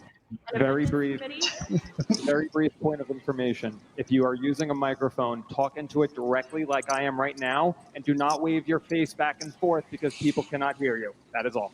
Okay, awesome. Thank you for the point. Yeah, like you're sucking a dick. That you just saw was from the Democratic Socialists of America's 2019 National Convention, which may or may not be ongoing at this moment. I have no idea. I just saw this other clip last night that made me comb through all of the footage to find some of the best bits of hilarious information that I could find. Maybe a lot of you have already seen this clip that I'm going to play right now.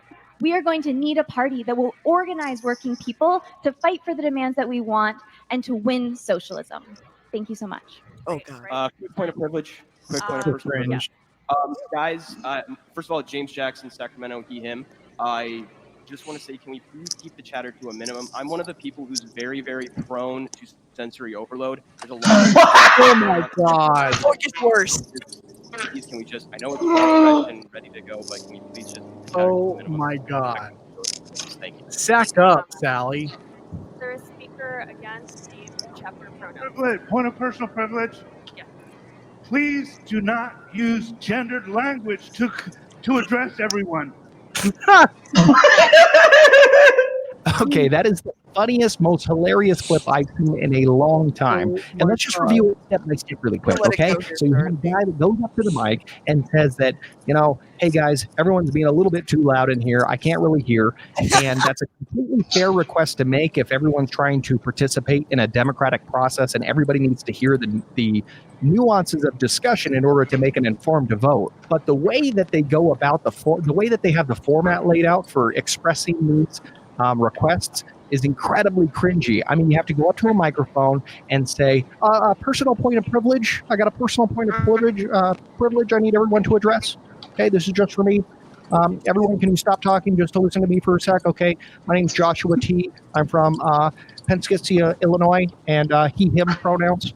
If everyone could just be, I have a bit of an issue with the inner ear, and it's hard for me to hear when people are chattering. So if everyone could just bring it down just a little bit, that'd be really helpful to me. Okay, guys? Thanks, guys.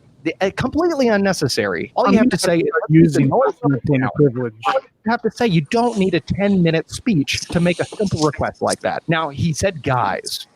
Guys. I said guys in my little example there, and he said guys. So look at this person right here. They get intensely triggered when the person at the microphone says guys. You can see it. He-Man, I'm calling you. God. With red hair. God, you don't say God. Oh, God, I got it. Oh God! Wait. Zod, rewind it. Rewind it just a second. Where they were like doing their fist.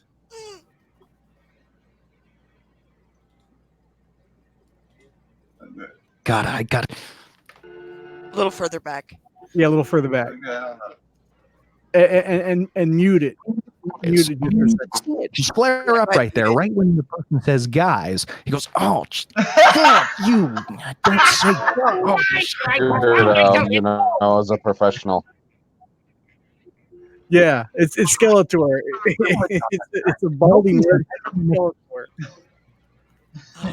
Oh my God! Curse you! Now, at the beginning of this, he's doing his commentary, but he will just let this go, and it's just unbelievable. Like, I can't even tell you. I like the way the guy is narrating this. It's hilarious. So let's hear was that a guy? I think it was a woman, but I don't want her to be angry at me for labeling her gender. Did you just assume his gender? I did. I am sorry. On the day. Wait. TV, a personal point of privilege. I believe it's a woman.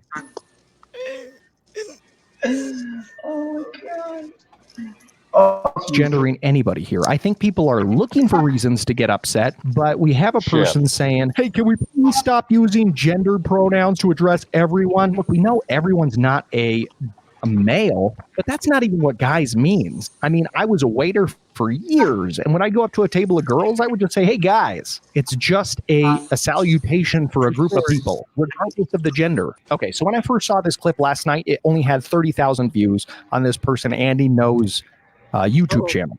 By this point right now, I'm looking at it 258,000. I mean, that's huge, going a little viral. And when I saw this clip, I thought, you know what, maybe this is an aberration or some sort of, I mean, it's just 50 seconds out of almost a 2-hour video, out of a video series that spanned several days. Okay. And each of these videos is a couple of hours each. Okay. So this is a 50-second bit. It could be fake. It could be infiltrators trying to make the whole place look silly. It didn't seem believable to me because it was so absurd. So I went over to that Democratic Socialists of America's YouTube channel and I watched one of the nearly 2-hour length streams that they did. And it blew my mind. All of it is like this. Just about all of it. I mean, every 20 seconds, somebody's interrupted with another point of order, point of information, point semantic clarity, or the mother lode, the point of privilege. And so I've gone ahead and I've condensed everything from that video that I watched into, I think it's like 20 minutes from the beginning to the end. And bear in mind, it's cut up a bit, but it's just so absurd. Watch them struggle to get through some of the simplest votes possible, and they can barely do that.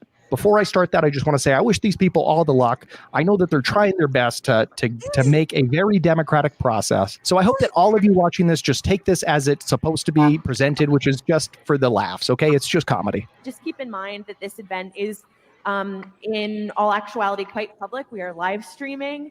Press are here. We are before the world. And we want to put the foot of socialism forward, in the best way possible and create more socialists. Okay. I think now for flattering me. The truth is, I'm not the leader of security here. Y'all are. No.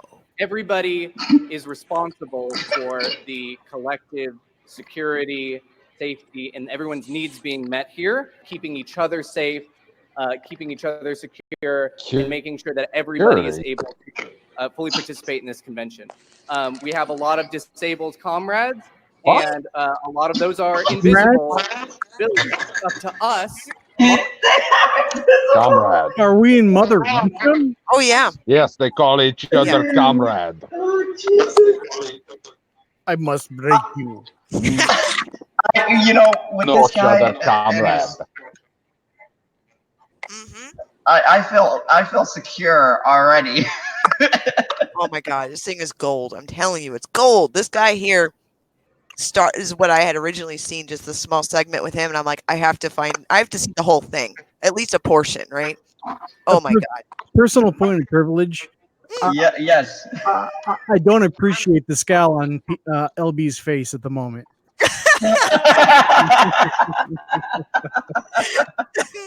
No, look at that. Look. Hey, I said personal point of privilege. You can't be mad at me. Oh, that's how that works? Yeah, apparently. Oh my God, these guys. I'm getting some sensory overload. Make sure that everybody is able to move in the ways that they need to move. First of all, in this room, I see that no one's clapping for me. It could be because I'm not engaging, but it also is because everyone's doing this. And that's really important because those bursts of noise, and those are the noise, we can do something like reducing that. That's really important. So please don't clap, shoot up these. What's that shit? And you'll see people doing it. Is he shooting up the middle finger? Or, It's jazz hands, dude. Jazz? Yeah. What's that? And honestly, it's like the deaf. Got on? Oh my God. It's like an ascot he stole from like Freddy out of the Scooby-Doo saga. It's fucking ridiculous. Oh my God. Oh my They God. fucking, I love like jazz a mob. hands and they just messed it up for me. I can't ever use jazz hands anymore. Rob, what did you do to the video? Oh, there he goes.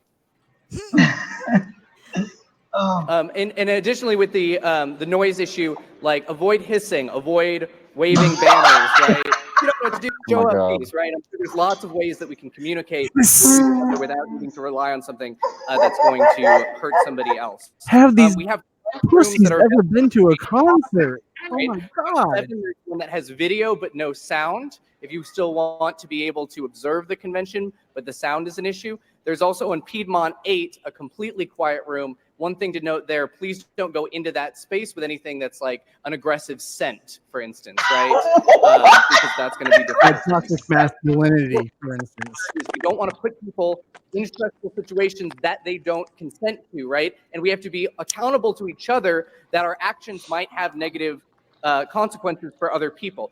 We're also talking about de-escalation, right? Because we're going to have different experiences of things that some others might think is normal heatedness. And I think in some of that, there's an inevitability there. But it's going to be really traumatic for people if we're not making an affirmative effort to de-escalate each other and de-escalate ourselves, right? If you are having a conflict with somebody, feel free to step away, right? We're going to make sure that you can get out of that space. My foot in your ass. Step away if they need to step away, right? Don't talk to cops. Don't talk to MAGA assholes. We're almost there. Just But thank you. We are safe and we are strong because there's power in collective work, and that's exactly what we're doing here. And we're going to rely on you to make that happen. So I'm very happy to be working with you on this project, and I hope everyone has a great convention. I'm going to hand it to Natalie to make one quick announcement. Okay, we have our 2 mics up front. We also have 2 additional mics that are being run. So if, for example, you make a point of information or a point of privilege, please, keep your hand up or stand if you can, and they will run a mic to you. So next, we're going to go to some further committee reports. Look, After that kid's that, we're leaving. going He's like, to, wait, this isn't go the Star through Wars adopting convention. the rules. With that, everyone, we're going to start voting. So let's take a deep breath. Oh, God. Oh, are you shitting me? Great. They're doing And so I'm going to exercises. welcome Brian to get the credentials report. Oh, God. Hi, everybody. Brian Laverne Ehem from Houston. So, I Oh will gosh. memory. Personal privilege. There are people at the back who are having problems hearing. Thanks. Oh, thank you very much. Is that a Brit? Why are they having problems hearing? Where are the fucking speakers?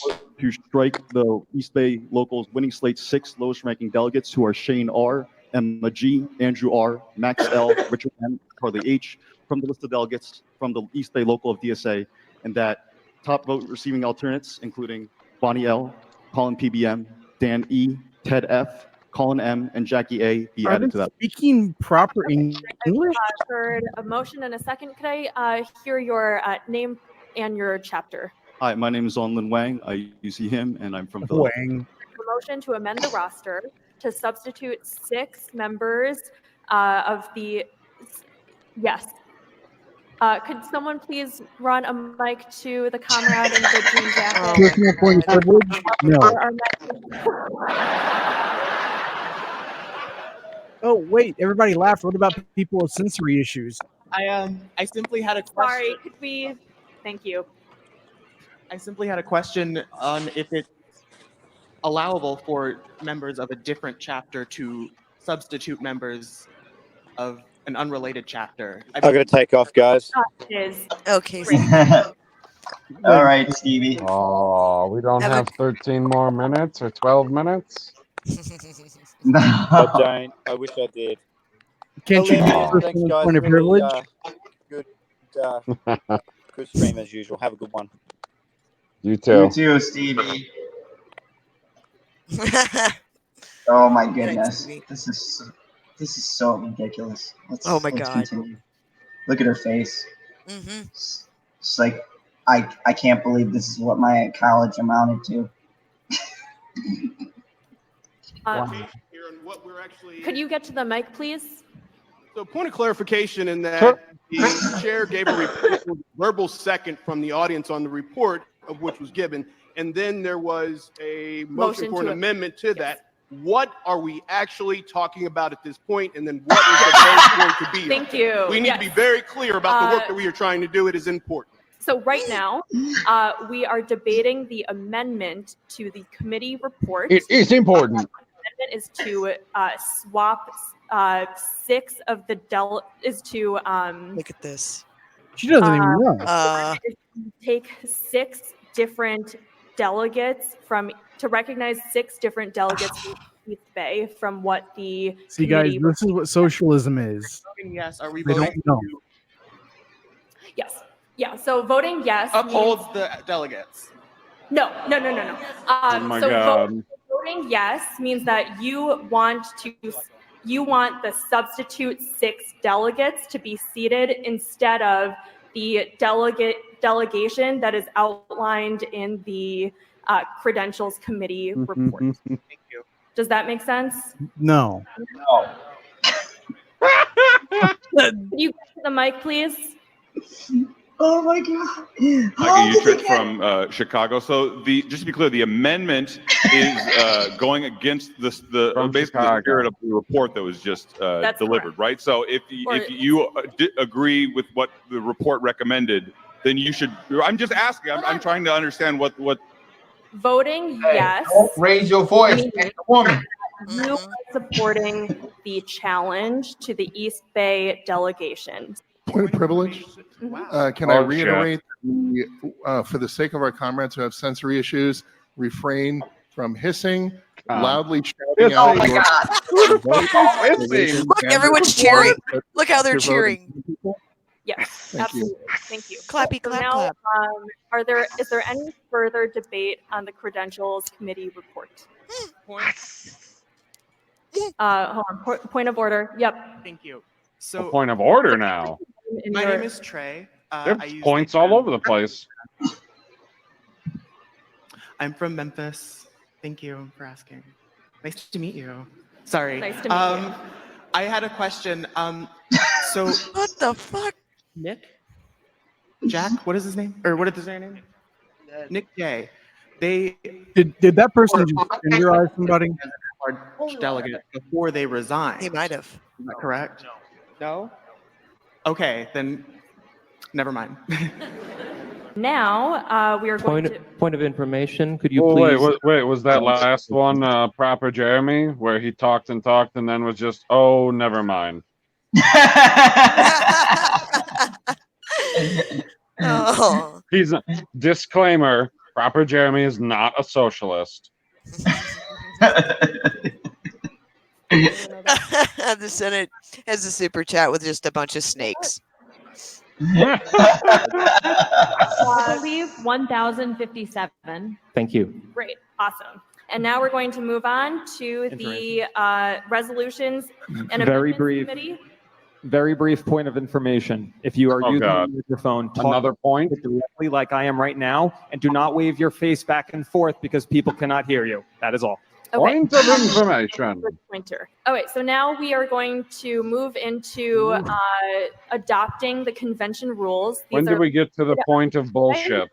Hi, I am Andy P. Oh, they all are. They, them pronouns. Could I please ask the chair to, again, there was a previous point of privilege about waving around signs, that it is distracting. Holy fuck. I have autism. This is distracting to me. I would like to ask our fellow delegates, please, to not wave around your signs, especially during voting. Thank you. Yes.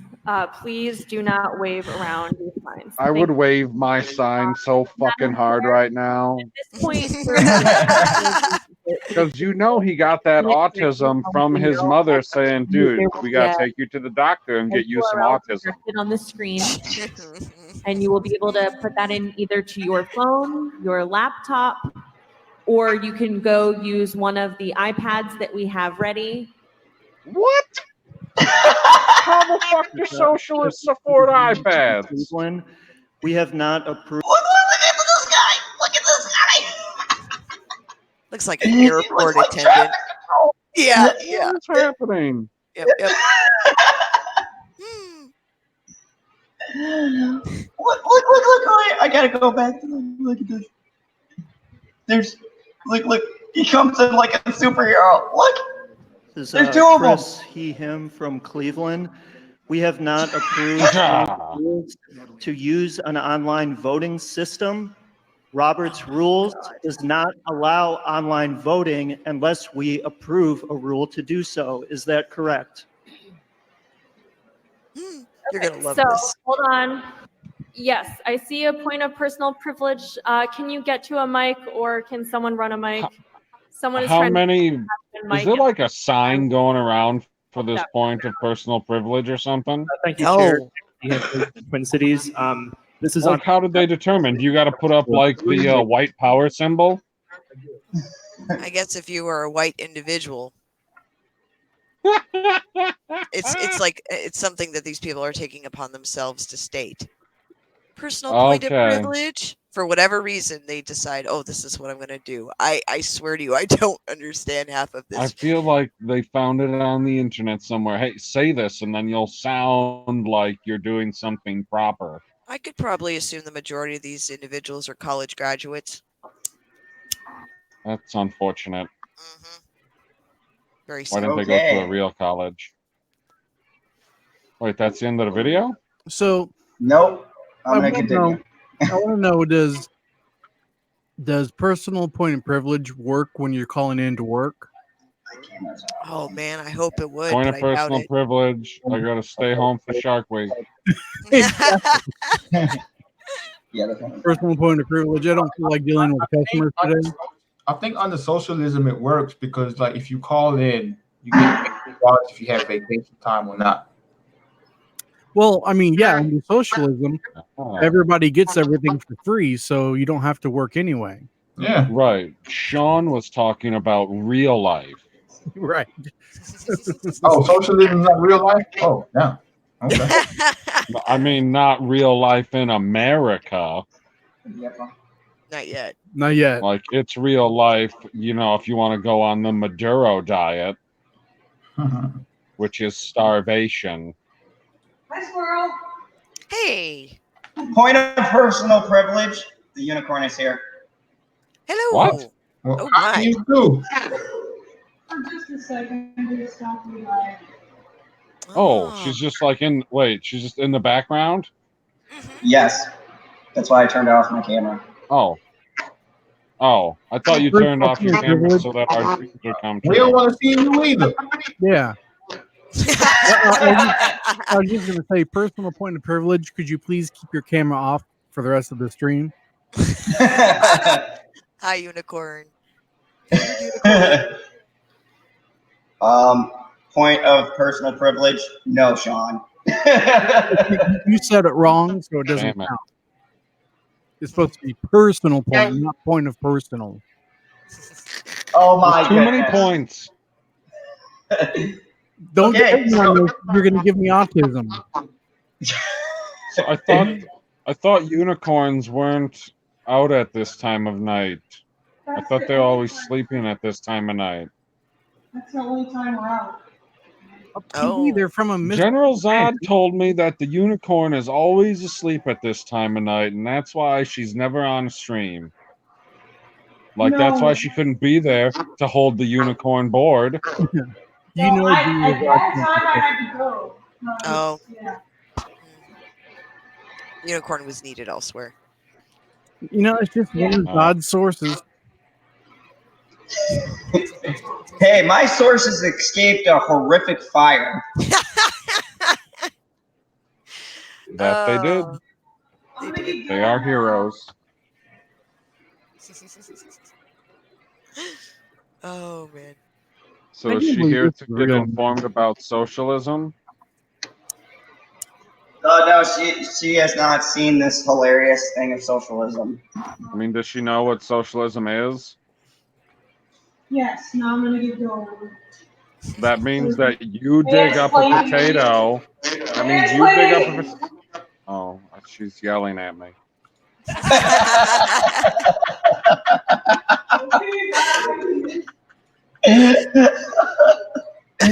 Yeah.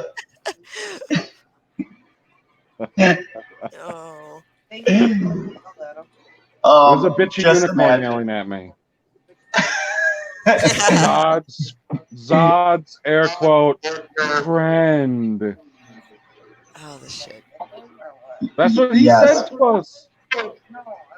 Yes, they are together in the biblical sense. Yeah, they're in the same building. In the biblical sense. The biblical. I have sensory issues. I don't want to hear about this. Oh, okay. Let's continue the video. Say that it is very hard to see the screens and cannot get a URL. Point of information, Madam Chair. Hold on. We're going to go to Rebecca before we get to whoever is at the mic right now. Hold on. Rebecca, are you ready to share what's going on? Share kind of spicy. Sure that we've hit the Opavert server too hard, and I'm gonna go call Jeff. Jeff, the one tech guy. Fucking Jeff. I'm old school, folks, and I love that. Like, nobody knows what fucking Jeff's job is at all. But hey, we've overloaded the server. I'm calling Jeff. We do this the old-fashioned way and have the yeses on one side of the room and no's on the other. Would that be possible for the chair to do? I would strongly suggest not doing that. There's going to be a little bit too No, much. but can't do that. It doesn't use the technology. We could get volunteers to count. in the Yes, old-fashioned way. actually, okay, that's a good call. So, how many people can count? Holy shit. counters to the front? Okay, so we're gonna Everyone's gonna walk to the front. Oh my Oh my god, this has no structure at This all. is epic. will work soon. When a counter has gone around and confirmed, like nodded at you or something, And the delegate who brought clickers. You can lower There's your 500 people in there, and there's going to be 520 yeses and 1,000 no's. May I say something real quick? Absolutely. It's confirmed that we have Russian hackers because look at these fucking people. Right? Oh my god. I'm sorry. I just had to say that. It blows my mind. Just a very simple task of them trying to vote, which was supposed to be made available online, but it's not open for voting and all this crazy shit. So it's just so dysfunctional. I'm like, who is your tech guy? man. Who is Jeff? Who is Jeff? I need somebody to send me this link so I can get sound clips. Oh, it's so great. Okay, let's see Overloaded if the Jeff. server. I'm calling Jeff. Anytime I have problems in the fandom zone, I'm just gonna call Jeff. Yep. Call Jeff. And all of these men in this clip, every single one of them, all of them cry during sex. That's all I'm going to say. Oh God.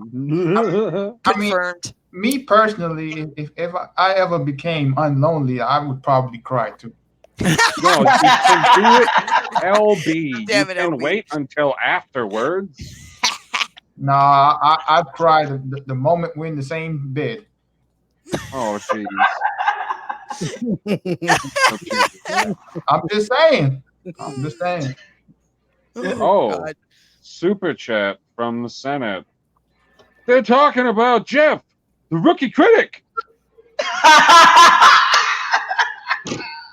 The connection is real. Yes. Oh, said it. That's great.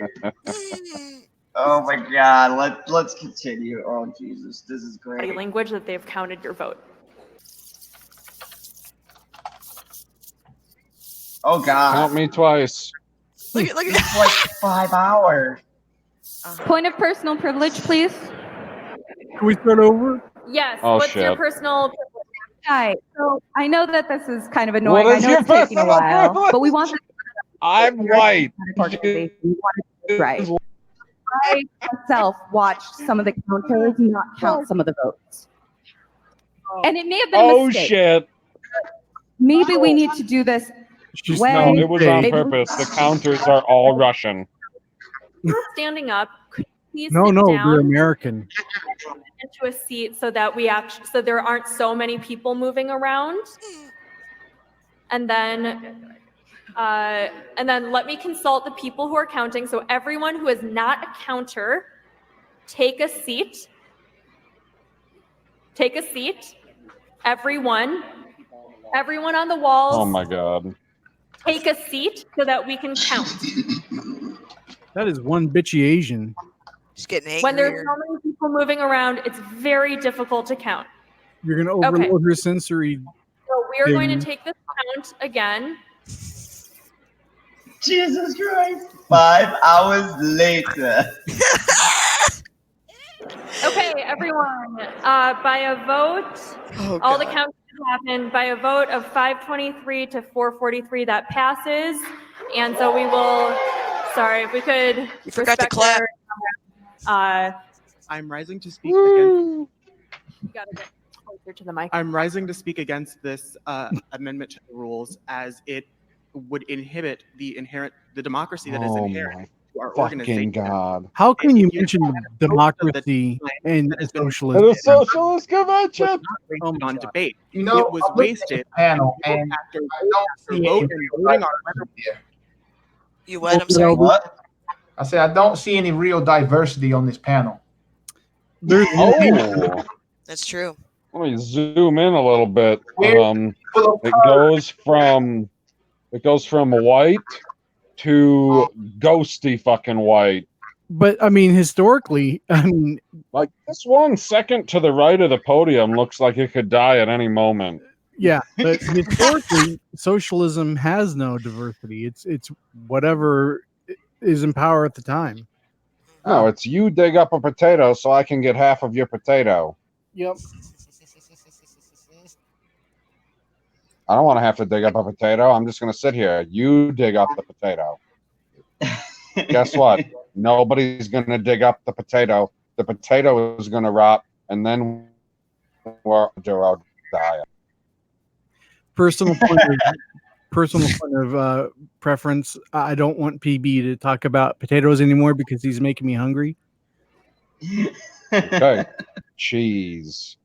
We're going to vote on voting. It is ridiculous, and we're gonna vote on voting. Save us any time. Yep.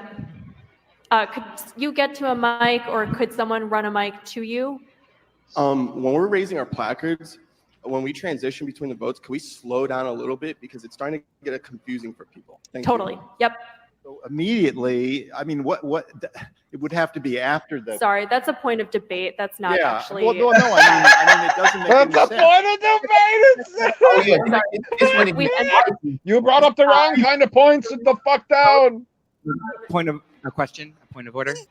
So voting yes. You gotta figure out what kind of. I'll say all the kinds of points. You will listen to me, fuckers. So all those in favor of. This motherfucker on the end just stretched like he's about to fall asleep. That's July 2018. Okay, so all those in favor of the amendment to take up. You need to get to a mic. Yeah. Point of personal. I can't hear anything. Get to a mic, you dumbass. Would now be a good time to add amendments to the amendment, or is that not? Oh my god. Oh yeah. Amendments to the amendment. Oh my god. Okay. Sorry. You amend the shit out of that amendment. What happens if there's conflicting amendments? Holy shit. So I feel like we don't know. What happens if there's conflicting amendments, guys? Yeah. Point of debate. Okay. Is there further debate on the convention rules? There's no more debate. It's time to vote. And there's a second. So we are ending debate on the convention rules as a whole, and we are going. All those in favor of ending debate, please raise your placards. All those opposed. Ain't nobody in this freaking place get anything to raise without multiple pills. Zod, can you please pause this for a second? Yes. If this is what Trump is facing in 2020, it is going to be a freaking bloodbath. Dude, he's gonna pull a Reagan. I know. I mean, if this is what he is going to face, holy shit! Shit, he'd have a chance of winning freaking Illinois. I mean, yeah. If one of these idiots goes up against Trump, he's going to win all 50 states. and magically he's going to vote. He's going to win Puerto Rico too. Hey, they get one. They have one delegate. Can you imagine that debate? Some asshole holding a placard going, point of personal privilege. Look at him and go, what? What are you talking about?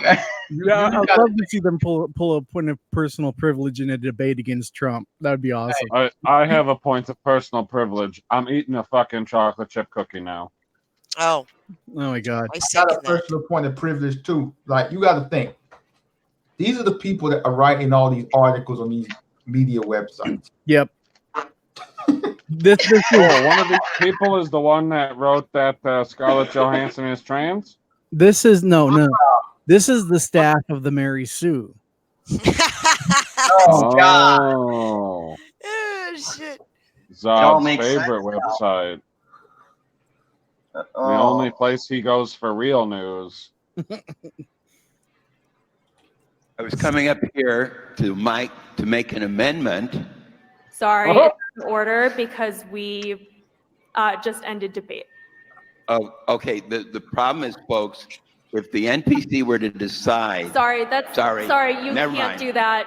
Okay, so now we're going to vote to adopt the convention rules. This requires a 2/3 vote. All those in favor Point of of inquiry? I have a yeah, point of what's your inquiry point of inquiry? As it stands, right, this is Daniel Ray from Piedmont. No, you can't do that. It stands right now. Can we make amendments to resolutions No. and constitutional No. bylaws stand? Okay, thank you. Okay, so all those in favor of adopting the She's convention. like, no. Let's just move it along. All those opposed. That passes. We now have convention rules. Oh my God! What you have to tell you to Awesome. stop cheering. And now we are going to move into. Hold on 1 second. He denied his personal privilege. So we are a bit behind schedule. Oh shit! I'm going to hand it over Can't to deny Natalie. point of personal privilege. Yep. It would be in order for someone to motion for a recess so that we could go get lunch, which was supposed to. All right. If you made it to the end of this video, I want to thank everybody for watching. If you liked this video, thumbs up. And if you hated it, well, thumb. So. Oh my yeah. God. That folks, that's a socialist convention. This is the movement that's happening in America right now. Yep. No, hold on. Did you give that guy a thumbs up on his video, or did you just leave? I just left. Trash. What a dick. Wow.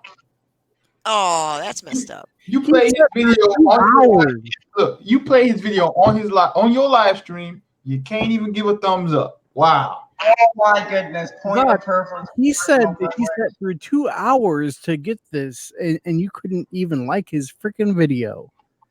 And you got how many people to watch it? Like, we all enjoyed that. Yes. Give him love. Okay, I gave him a thumbs up. Oh my goodness. Romance. Hey, you're sounding like one of them right now. Yeah. Oh my goodness. Zod, you know, you actually need to leave a comment as well.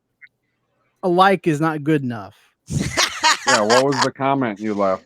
I assume that you had put that before. The comment is checks in the mail. Moving on. Point of personal Now, privilege. lying. Zod is a cunt.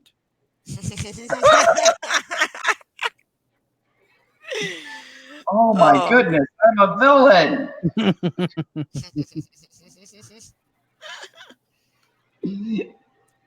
I'm sorry, PB. I didn't mean to offend your ears. I know that you and Zod are very, very close. Nah, he's like over 3 hours away. Yeah. No, I mean biblically speaking. No.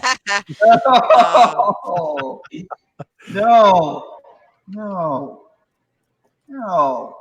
I mean, yeah, those shorts were way too short. Way too Oh yeah. Oh God, the shorts. I'm so sorry, Butterfingers. Sean, please watch your gender language.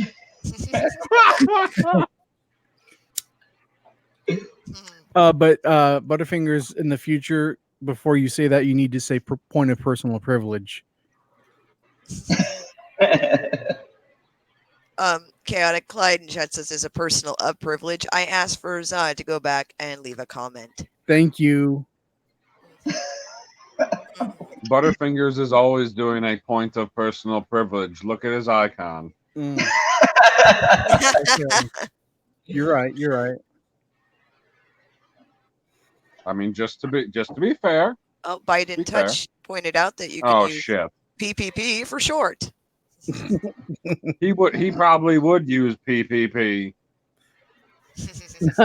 Creepy bastard. Mads Mama Bear says that you need to screenshot it. With OPP too. No. Oh my god, dude. I don't think he knows what OPP is. He probably knows what opium is. This is the scary thing is that these wackadoodles aren't even the Bernie Sanders socialists. They're like way crazier than Bernie Sanders. Yeah, absolutely. Like they talk shit about Bernie Sanders. Yeah. Yeah. That it's bad when. Right. Oh So, god. Point of personal privilege. You can use guys, and it's not gender specific. That's how it is written in the dictionary. Right. That's what I would think, but apparently not in the new what is it? Webster's Dictionary of Socialists. Yep. Oh my god, that'll be the next thing. They probably already have Socialist books. Dictionary. Yeah, I bet they already have books though. Shouldn't it be Webster's Dictionary for snowflakes? Oh, that's true. But we're assuming. Okay. Or Point of pansies? personal privilege. As part of the snowflake community, I am offended by that. I love snow. Bullshit! If you love only like it 'cause snow, it's white. you bitch about the snow in the summertime. You New York transplant. You only like it because it's white. Oh, It all coming full circle now. Zod is a racist. Ah, Racist. I get it. Yes, I can't stand crackers. They're too salty. That makes more sense. God, it Clyde says I smack my PPP with other people's OPP. Isn't that? Wow. That's like an oxymoron or something.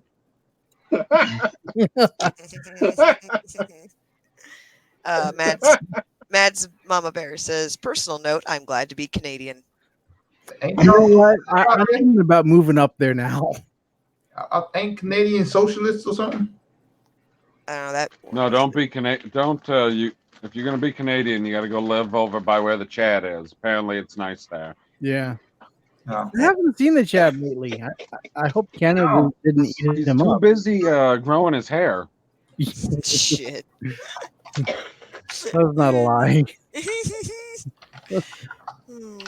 That hair is epic. Point of personal privilege, my Bastard Hound, I'm addressing you. You need to get back on the bed.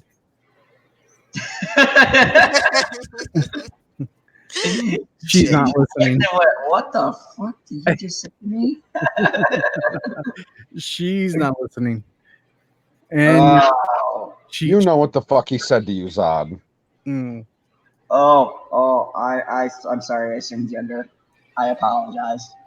Good night to Mega Jetty 1. He's heading out for the night. He's just tired. Wanted to say Well, I'm glad that he was able to say good night. Good night. That's Just very dip nice. out of on you. us like I'm other sure you people, will. like Sean. What? Last night, once we left, or after the live stream, and we were in the Google Hangout, you just left. Yeah, man, I'm mysterious. What's that? It said was like right 5 name, minutes said later, and we Leon. were all like, "Hey, is Sean still here?" And we were like, "No, he's gone." No, man, I'm We're like, oh. mysterious like that. I'm like in and Okay, out. okay, Mr. Gyllenhaal. Oh god. Yeah, we definitely interact more with the chat when my Mad Squirrel goodness. is there. That's true.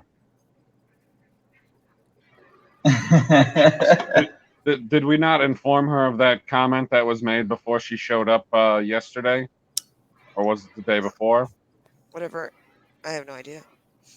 Oh, Yeah, I don't remember who put it in the chat, but they said, "Are you guys going to ignore the chat tonight? Yeah. Unlike when Mad Squirrel is here," or something along those Oh, lines. Jamie Vick. Yeah. Yeah. Oh, Yeah, where's yeah, she Jamie called Vick us out tonight? big time. Jamie, she'll lay down the truth. It was freaking hilarious. I was like, "Oh, sorry." You're like, well, you had a point. She is a fan of the squirrel. She don't play. No. She came in hot. I had to walk away. Shit. He did. He turned the camera off and left. Yeah, And we were like, oh, we can make the show good finally. Jesus Christ. Chaotic Clyde I was says- like, damn, I got nothing. Jesus. Chaotic Clyde in chat says, as a person of perverted perceptions, I will ask that someone spank this ass kindly. Oh. Well, good for him. Okay, then. Oh, That's provocative. No. Why? Oh. I think he was doing something to Clyde. And Clyde's like, oh, really? Maybe Oh. something to that ass. Any of you people need Jesus. You don't need No, Jesus. you gotta take the pictures of Jesus and put them face down when you're doing that stuff. Mad's Mama Bear said earlier, crackers are too salty. Thank you. Thank you. I agree. No, the bears love salt. That's why I don't like fucking salty crackers. Fucking bears. No, you are the salty cracker, and the bear would demolish you. Oh, I'm not- Biden. I never get salty. I am fucking always calm and level-headed. You're covered in butter. Salted butter. Boom! Look at all natural. Just saying. Sure. So I wanted to bring this up, being that we were on a bullshit convention. Let's talk about a bullshit article. We counted every line in, or a line in every Quentin Tarantino film to see how often women talk. So You should probably let Squirrel handle this one. Oh, I'm just gonna say I fucking love Quentin Tarantino. Put him on top tier directors. Some ignorant fuck spent God knows how long. He's got Wait. 9 fucking films. They Quentin spent Tarantino makes you cry? no this bullshit. He's a top tier director? I No, would he's not great. call him a top tier director. Okay. I'll read it. Hold on, let me. Stopped him right in his tracks, didn't I? Yep. Shit. Wait. Okay. Hold on one second. I'm just He's reclaimed. I got the live stream on my other phone, and it's a few seconds behind. And it's funny now because I'm watching all of the motions of him slightly behind, and then he's still just frozen. Okay. So this is from Time Magazine. It says, Ooh. we counted every line in every Quentin Tarantino film to see how often women talk. And this is by, I can't pronounce this young lady's name, and this guy, whatever. So I'll link the article in the chat. A New York Times reporter in a recent interview with Quentin Tarantino implied that the director had made a deliberate choice not to give Oscar-nominated actress Margot Robbie more lines in his latest release, Once Upon a Time in Hollywood. Tarantino responded, well, I just rejected your hypothesis. Greatest line ever. Oh, that's what the line is from. Okay. And whether or not you accept Tarantino's implicit argument that he had no choice when it came to scripting the character of Sharon Tate, it is certainly the case that, historically, female characters in his films have fewer lines of dialogue than their male counterparts. We watched all 10 of his feature-length films and counted how many lines of dialogue were spoken by male and female characters in each. Before watching, we created a set of rules for exactly what would count as a line. Number 1, a line had to be at least 3 words long.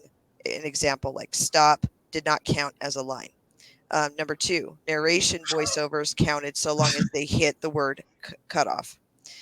Number 3, off-screen dialogue counted so long as it hit the word cut off as well.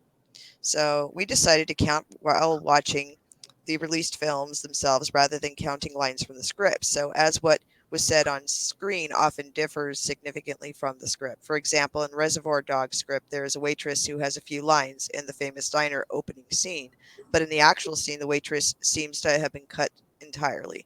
So there's this chart here that goes by, it says here, the film scripts of Tarantino by gender. So the blue is share of lines spoken by women, and then the share of lines spoken by men. and this is going by all of his films. So Death Proof was at 79.7%. Kill Bill 2 was at 41.2%, and Kill Bill 1 was at 56.8%. Who's in this death movie? Death Proof, that one 2007. I haven't seen that one. I think the people from the last video made this article. Kurt Russell was in that in Death Proof. Speaking of Kurt Russell, Okay. yeah, he was in that. So he played a stuntman and Okay. in that film. I didn't catch that one, but yes. Anyway. Anywho, going back. Next chart shows characters in films by Tarantino by gender. So they're looking at the blue is once again female. The green is going to be the male. So in Once Upon a Time in Hollywood, it was 43.23% of the actors were female and 56.77% were male. You can kind of see that the Death Proof movie in 2007 had 65.52% of the film being female. So that's the most out of all of them. That's the film that they're pointing out, at least from the chart. So the data clearly shows that men have gotten the majority of dialogue in Tarantino's films, in part that because most of his directors' films have male leads as well as a majority male cast. But even Tarantino films with female leads and more female characters tend to give more dialogue to the men. In Kill Bill Volume 2, for example, the share of the lines are going to male actors at 17.5 percentage points higher than those being given to women. In Jackie Brown, it's a startling 39.8% points higher. Blah, blah, blah.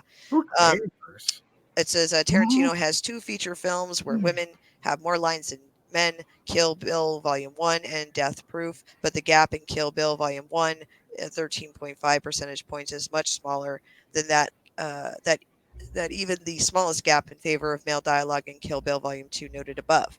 Death Proof breaks the mold, and it does so significantly. Female characters outweigh male characters by 31 percentage points, and the share of lines given to women at 59.5 percentage points higher than those given to men. Interestingly enough, Once Upon a Time in Hollywood is almost a perfect microcosm of the gender breakdown in Tarantino films, coming surprisingly close to matching the average share of male versus female lines across his entire body of work. And that's the end of the damn thing. Okay. Yeah. Okay, fine. But I don't know. Whatever. Why does it matter, like, what gender has the majority of the lines as long as the script is good? I mean, in Tarantino movies, I love that they use the example that, okay, we have to make it to at least 3 words for it to be a line. So if you say stop, it doesn't count. In a Tarantino movie, I bet there are several examples where women say just the word stop. I bet there are many, many examples because of the style of movies that he makes, and they discount all of those words because it helps fit their narrative of ridiculous bullshit. These motherfuckers. And I have to say, here we go. I agree, and I hate Quentin Tarantino movies. Okay. Well, you're first off, Sean blasphemy. Secondly, these motherfuckers. Okay, so let's look at their comparison between Kill Bill Volume 1 and Volume 2. Why does Volume 1 have more dialogue than Volume 2? Because the first half of the movie, she's buried in the fucking ground. The people that are talking. Zod, do you have Valium? He's doing all the hand motions. If you have Valium, you better pass them out, man. The people that are doing the talking are the male leads because she's buried in the fucking ground. There's no need for dialogue except for looking for the points in the fucking board so she can get the fuck out of the ground. As a matter of fact, like half hour of the movie, she's in the fucking coffin trapped underneath. And then there's a fucking flashback. And guess what? It's a flashback with the dude who beat the shit out of her master, who wasn't exactly too fond of women. That was the whole fucking point of the film. And if you wanted to get specific, what's her name? Daryl Hannah has a whole bunch of fucking lines with Michael Madsen about and he says some inspirational shit. I can't think of it right now because I'm fucking furious. And Reservoir Dogs wouldn't have fucking female lines because it's about 4 male fucking bank robbers. You look pretty There calm isn't to gonna be me. a fucking female line. It isn't part of the fucking story. Jesus Christ! Fucking movie. Ugh. God, fucking damn it. Real quick from chat, Biden Touch said, Sean, I am with you on that regarding Quentin Tarantino's what was films. that, Sean? On what?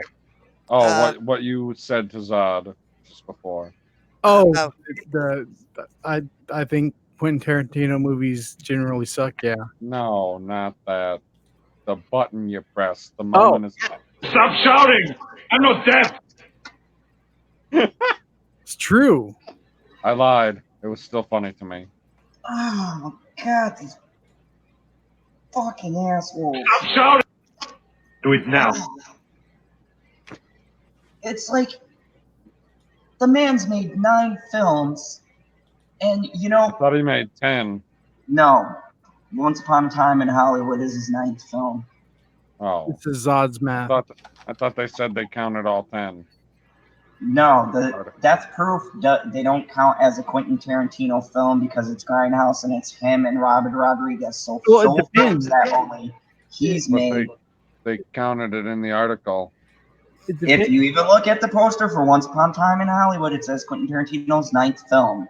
Yeah, but are they counting going by the article? Video counted? No.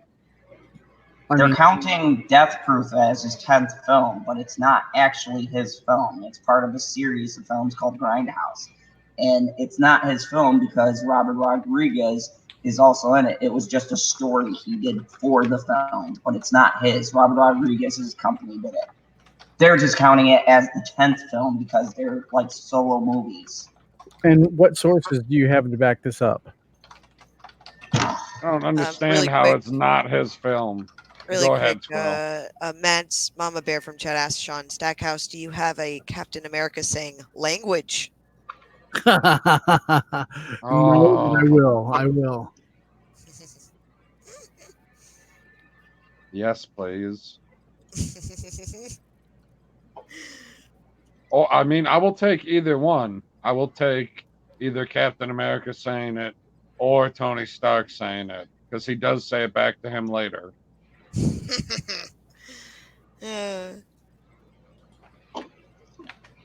Because he does say back to him, I don't remember exactly which point in the film, watch your language. And then he goes, oh, they're never going to let that go, are they? Quentin Tarantino, all of 9 Quentin Tarantino movies ranked: Pulp Fiction, Kill Bill Volume 1 and 2, Reservoir Dogs, Inglourious Basterds, Django Unchained, Hateful Eight is in there, and then Once Upon a Time in Hollywood. Yeah, so he's done 10 movies. He's done 9. We just read, Mad Squirrel just read an article. It said he did 10 Then they movies. fucking That's counted misquoted all of it the because dialogue I'm a from. fucking huge Quentin Tarantino movie fan, and he's only got 9 films. They don't count Death Proof. They included all of his works, basically. Even though that technically it wasn't his film all the way, because he was sharing, credit with it, obviously. And it wasn't a full whatever. You know what I mean? It was just part of the It wasn't a full film by him. Enough his work for it to be his movie, though. Or else they It wasn't his movie. It was just a story he did. It was Grindhouse, like the old school horror films. A director does a tale that's in the group of movies. Yeah, that. But it doesn't count as a full feature-length film. It's only the credit goes to the person who came up with the project. The person who came up with the project was Michael Rodriguez, and his company funded it. Quentin Tarantino only did a segment. Yeah, which has a name to it, and it's a full-length movie that Quentin Tarantino did, which is why he did 10 movies. Thank you. General Zod, check the green room. Just in case Lethal's in there. I can't see. No, he's not. Okay. Well, all right. Check your DM. She sent you a new avatar for the right-hand corner of the stream. She wants to see how it looks. Check your fucking email. I didn't write the fucking part, but yeah, that's good. Oh, you didn't? That Oh, well, artistic interpretation. Sorry. I think that's acceptable. Yes. Oh no. The one you can get into. Give her a minute. Not the one you can't get into that you decided to give to us. It was like, hey, here's my email that I can't access. Send away. Oh shit! What the fuck is going on here? God damn it. Oh no, Someone he else can't is on get the into this computer. one now. Uh-oh. Oh my. No. I share a computer. Someone logged me off. This is my Yeah, I know, we're company's screwed.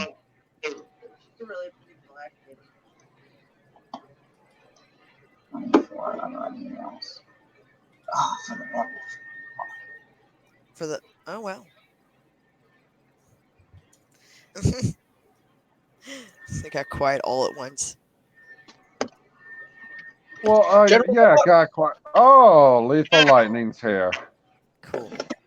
Gentlemen and Squirrel, massive shout out to Mad Squirrel. She's the one. You're too good to be on this stream, you know it? You know that? Yeah. Oh my.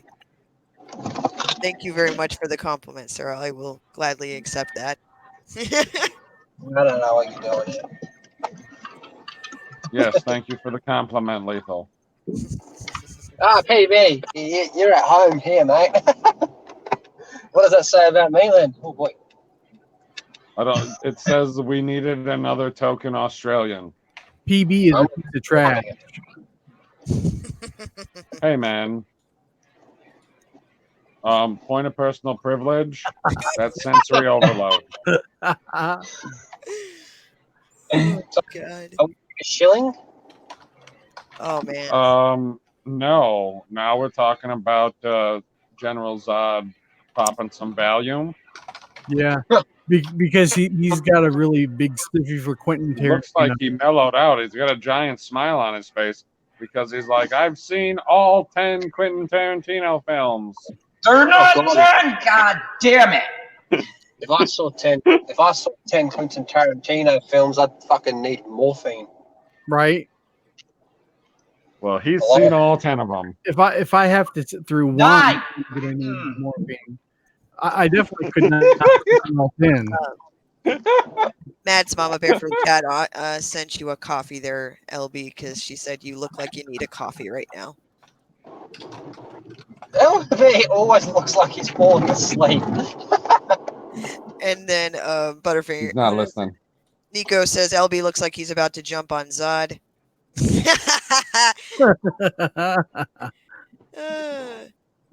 Yeah, because Zod's talking smack about that 10th Quentin Tarantino film. Yeah. And then Chaotic Clyde You see that eyebrow raise? Oh my God, that was terrifying. It's like, oh, I want to yell, but I'm not gonna. Chaotic Clyde says 9.5 for fuck's sake. Okay. I'm just gonna say that I think LB has fallen asleep with his eyes open. What? Takes a real lonely man to fall asleep. No. He's Russian hacking. Oh God. He's awake. He's just not paying attention to us. And then at some point he'll be like, "No, I was paying attention." What was the question again? Point of personal privilege, that hurts my feelings. It's supposed to. I'm a capitalist. Sorry. That's fair. I mean, you got socialists in Australia, Lethal? Oh yeah, shit's worldwide, man. Oh my God. We got stupid ones here that finally decided how to come up with rules for their convention. Only took them all fucking day. At least 2 hours. Or wait, probably like what, an hour and a half of a 2-hour conference or some shit. Well, I don't know. It may have taken like at least an hour to make sure they voted correctly twice. because the first time they voted, somebody called somebody out for not counting all of the votes. Well, right, yep. They all voted. They's like, hey, man, I was skipped. I don't think they counted it right. Your counters don't know how to count properly. I wonder. Where's Jeff? We need Jeff. Matt's Mama Bear in chat says we got him here too. She's in Canada. And then Nico Blue Starwoke says screams with a feminine voice. You are a white Aussie. That is correct. And big shout out to everybody in the chat. Thank you, everybody, for coming out and listening to General's on. Turn on just the background. I want to see what it looks like real quick. It's a new avatar, I think. This is the avatar. It's for the corner instead of having like that little image. Oh, it's what it looks like in the corner. Yeah, yeah. Yep. It'll be. Ah. Let's see if you put it up. I don't know. So I wonder it's in the corner. if when you're in one of those socialist conventions, I wonder if you can use point of personal privilege to make your vote count twice. Ooh. I voted for Megatron. The real question is, if you're like a Siamese twin, do you get 2 votes? Ooh. If you only get 1, because you're If like, you have well, I split only got 2 arms. personalities, does it work the same? Right. Does he get 23 votes? And how long do they have? Like, how much microphone time do they have at once? I mean, you have to consider that there might be 23 people inside that one person. So do all 23 get to take all the time up at once, or do they have to share it amongst the crowd? Because technically there's a crowd in the head. I mean, I guess it would go by whoever's addressed. So say you've got like 16 people. One's called Sean, one's called Dave, and another one's called Jared. Depends which one they address. They go, Jared has the floor, so only Jared may speak. But Sean what if it comes down to whenever that Asian chick says, no, we're moving on. But what if Jared said something that set off Sean's sensory overload, and Sean had to come out for a point of personal preference and ask, like you end up fighting with yourself. Yeah, and so he has to ask Jared not to speak so loudly. Oh, that could be a problem. Really quick from Chaotic Clyde in chat, he says that was just the rules to have the conference. That does not go with the rules for moving on. And, oh shit. Which is true. That was terrible. Yep. Also, as you see here, he added on later on to, I'm not sure what part he was applying this to. Chaotic Clyde said it depends on how much you weigh. And then Matt Vader 74, I'm sorry, not Matt Vader, but hello, Matt Vader 74. He is in chat. He just popped in. And then, but fingers like Matt. having his coffee black. That's racist. Exactly. And then Chaotic Black says, I like my coffee like I like my women. There you go. What, black? He's into Thick black and round. I like my coffee thick and round. Nico, He said he likes his coffee the same way he likes his women. They said black, and I said, no, I like my coffee thick and round. Okay, that's cool. I don't think so. Stop trying to correct me, wife. Yep, that was it. Yeah, I was like, he's probably explaining this to his wife as she's giving him a look. Right now, PB is mansplaining. Dude, this app takes away so much battery from the phone so quickly, man. Yes, it does. Yes, it does. It's the fancy layout. No, it's the fact that it's browser-based, you putz. How to change the image, how to change your profile image, so it's not just the Not yet. They want everybody to be white so it's non-threatening, but LB's like, nah, fuck that. Oh, shit. I'm dead set convinced he's asleep. He's not, man. He's mastered sleeping with his eyes open. Yeah, he's like a cowboy. Yeah. So he's like Major Payne, but he's Sheriff LB. Yeah, exactly. Or did he? Or is he running a speed on us? He's doing a Keanu Reeves. We're watching a loop. Yeah, this is a loop of LB. Gotta watch for the subtle eye movements. Is it on repeat? Watch for the flashes of the screen. And in real life, Oh, he's it's a under white fire. flash. I Is he see a blink. and was never actually here? This He's been is low projecting. That's whole some time. Inception shit. this is LB's AI. We are all LB. I don't want to be all LB. So, Mad Squirrel, if you had any Vader like says psychotic that LB's freaking him out. sing an amazing grace before you decapitate your victims again? Is that still a thing? What the fuck? Oh, I'm sorry, I didn't hear you because there was talking That was going on. my fault. It's okay. What did you say? I'm sorry, Lisa. I said, have you been doing like your psychotic thing where you sing Amazing Grace before you decapitate your victims? Is that still a thing? Allegedly, but yes. But allegedly. I haven't had to do that recently, but yeah. Oh, God willingly. It's a beautiful song when you hum it. I hope that happens in upcoming. Every day, Squirrel wakes up saying, "Don't test me."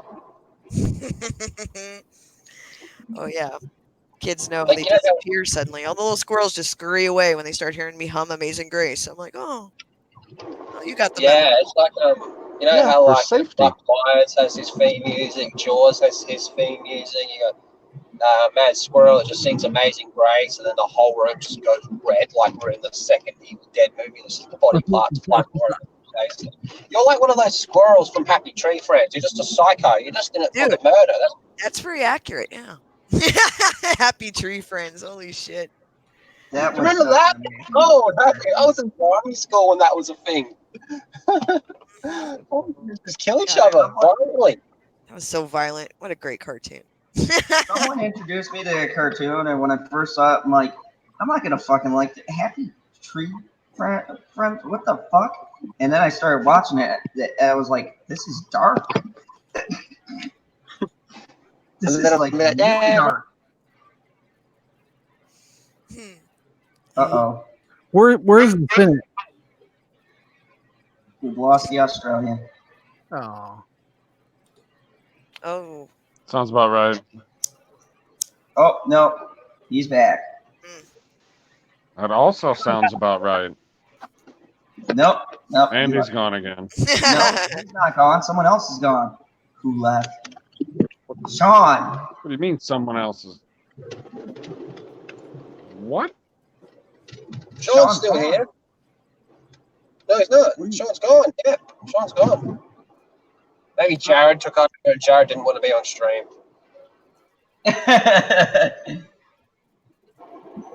Weird. Oh, Sean. No, if he's on his phone, I found it's really easy to accidentally leave the app if you're doing it on your phone. Is. Oh, it is. Because if you hit the camera button next to the mute button, boom, you're gone. Yeah, that's it. I heard someone that they're probably going to try and push a paid version of this over the free version. We're on the paid version right now. Yeah. I still haven't used it yet, hey, for my own stuff. All I've used so far is just Streamlabs. I've only been doing soloies since Hangouts went away. Well, I mean, General Zod loves that duck. Yeah. Yes, I do. Clyde said, anytime I hear Amazing Grace, I am walking away because some shit is about to die or already has, and I don't have the feelings. Mad Squirrel, what's your take on that? On what? I'm sorry. I was interacting with chat. Oh, you're too busy killing? Fair enough. Chaotic Clyde said, anytime I hear Amazing Grace, I am walking away because some shit is about to die or already has, and I don't have the feelings. I support that. That's a very wise decision. Spoken like a true psycho. I love it. Oh, Lord. Lord, don't test me. This squirrel is not in the mood. Oh, yeah. Oh, yeah. Start humming that. Point of personal question. When did you first discover your taste for blood? Like, it was like just, you understand how vampires feel. What the fuck?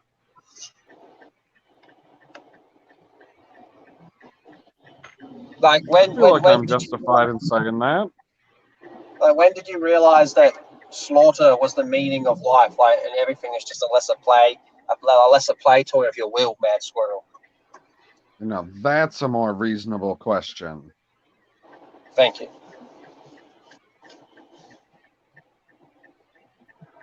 I don't know if she's going to answer you, though. Nah, I think she's going to kill me next, actually. Well, you've made the list. Oh, sorry. Can you hear me now? Can you hear me? Oh, the microphone had popped out. Yeah, it did. I was young when I got that anger, but I'm not a Smallville fan. Sorry. Maybe that's why I got the thirst for blood was from not liking Smallville. Perhaps that's where it started. What? I know such sacrilegious things I say. I'm sorry. Me and PB agreed that Smallville has one of the greatest incarnations of Lex Luthor ever. Well, I've seen his rendition of it. I think it was very well done, but I just didn't care for the show. I don't know. I just didn't. No, I don't like that shit. I'm sorry. I can't. It's okay, Squirrel. I understand. I'm not going to have you humming the fucking anthem towards me. I don't need to be cast back to the fandom zone. That's a dark, lonely place. Is that what LB is? LB's totally asleep. Was that who we lost? He's muted, I think. Oh, he muted and turned his camera off. He's snack time. Which means he went to go get a snack. He got some ice cream. Yeah, I'm gonna have He loves ice cream. Oh yeah, man. Ice cream is good. I had some today. I'm a big fan of the lonely banter. He's being lonely with his ice cream right now. So good. I'm also, I don't know if she's in the chat. Is Toriel in the chat? I'm a Toriel fanboy. She's not right now. I have not seen her yet this evening. She pops in sometimes a little late. No, she was yesterday. Well, if any of you see her while I'm not around, let her know that I am a fanboy of hers. I don't really see her wandering around like she's in the Grove. Well, just in case. Just let her know. Just go, hey, Lethal said he's a fanboy of yours. Chaotic says that she was in earlier. Okay. Well, at least somebody with a wrench is paying attention. Thank you. I'm not. And I'm General Zod. Fucking villains. Nico Blue in chat says, Zod, bless the people from the mythical land called Australia. It's filled with Smurfs and fluffy breasts. Is that second half true? Nico, I shall bless the mythical land of Australia, and when I make my play to conquer the world, I'm hoping Lethal will be on the front lines with me. I'm gonna be, I'm waiting for the world to end, so I can take what my homeland and the Mad Max movies have taught me and put it into a worldwide scale of marauding. I was told there were fluffy breasts. Oh well, once the marauding really begins, the fluffy breast is in Are in we the hands talking of about like chicken? Well, like I said, that's up to the hands of the conqueror. Oh dear. Start putting some spikes on my wheels of my car. chains, you know. Conqueror's got a broken freaking neck, so I don't see him conquering shit. I'll conquer him too. He can be my fluffy breast. Oh God. Oh yeah, this is. We've all seen Mad Max 2. You know, think back to the character Wes, who has that dude on the back of his bike. What do you think is going on there? I don't think when I'm watching that movie. You gotta be That's like a key part. Sorry. In the chat, I posted Lady Tariel's new video. She actually uploaded yesterday. Thank you, Daddy Pants, for letting me know. She just uploaded one. So went ahead and there's a link in there to her new video, which she goes over how there's no SGW girls in anime. No, there isn't. I wish Perp was here for fluffy that. breasts. I know. I was just about to say, where's Perp? He will pop up any moment now because he heard you say anime. It'll be So some weird thing. You guys want to talk about anime? Oh, Yep. you get weird. No. Perp, man. Talk about anime. No, you have to drop out and change your name and come back in, and Zod will be like, "Hey, Perp-minded, joining us. Wonderful." I can't do an impression of that. You guys want to talk about anime? Just go, yerp. Perp. Yerp. Just keep Perp saying had yerp. Perp had a live stream earlier today. He was going over the new Samsung stuff for their rollout. Yep, I watched a little bit of the replay of that. And then I man. made fun of Terrence in the comments. Mumble rap is actually good. I'm Perp-minded. Was that mean of me? No. He said Terrence said that he was upset that he didn't get invited to the live stream to, like, I don't know, be on the panel with him while they're watching this unveiling of this phone or whatever was going on. Right. And I said off of that message, I said, Perp, I am glad that you didn't invite me to the live stream because I have nothing to add. PB out. PB out. You said Terrence was mad? No, I didn't say Terrence was You mad. said you. Oh. I didn't have anything to add. Oh. So I was trolling Terrence in the comments because he was like his minimal amount of upset that he gets that he wasn't invited to Perp's live stream to be on it with him when they were doing this Samsung thing. I could barely hear Perp in anyway. He was so low. So then I went off of his comment and said I was glad that I wasn't invited. Oh, I went in there and hung out in the chat for a while, just talking to. Aha. I watched a little bit of the replay of it. Okay. Yeah, I got in there a little later. I mean, less than an hour. Like it was only. I think he was only on for like an hour and so long. He wasn't on too long. Matt Squirrel, I want to hear your best Lethal Lightning impression. What the fuck? Hey, General. Yeah. What else you got to talk about? Actually, I'm gonna start winding it down because I got to pick up the Little Dictator tomorrow. Sounds like a great plan. They're called tater tots. Tater tots.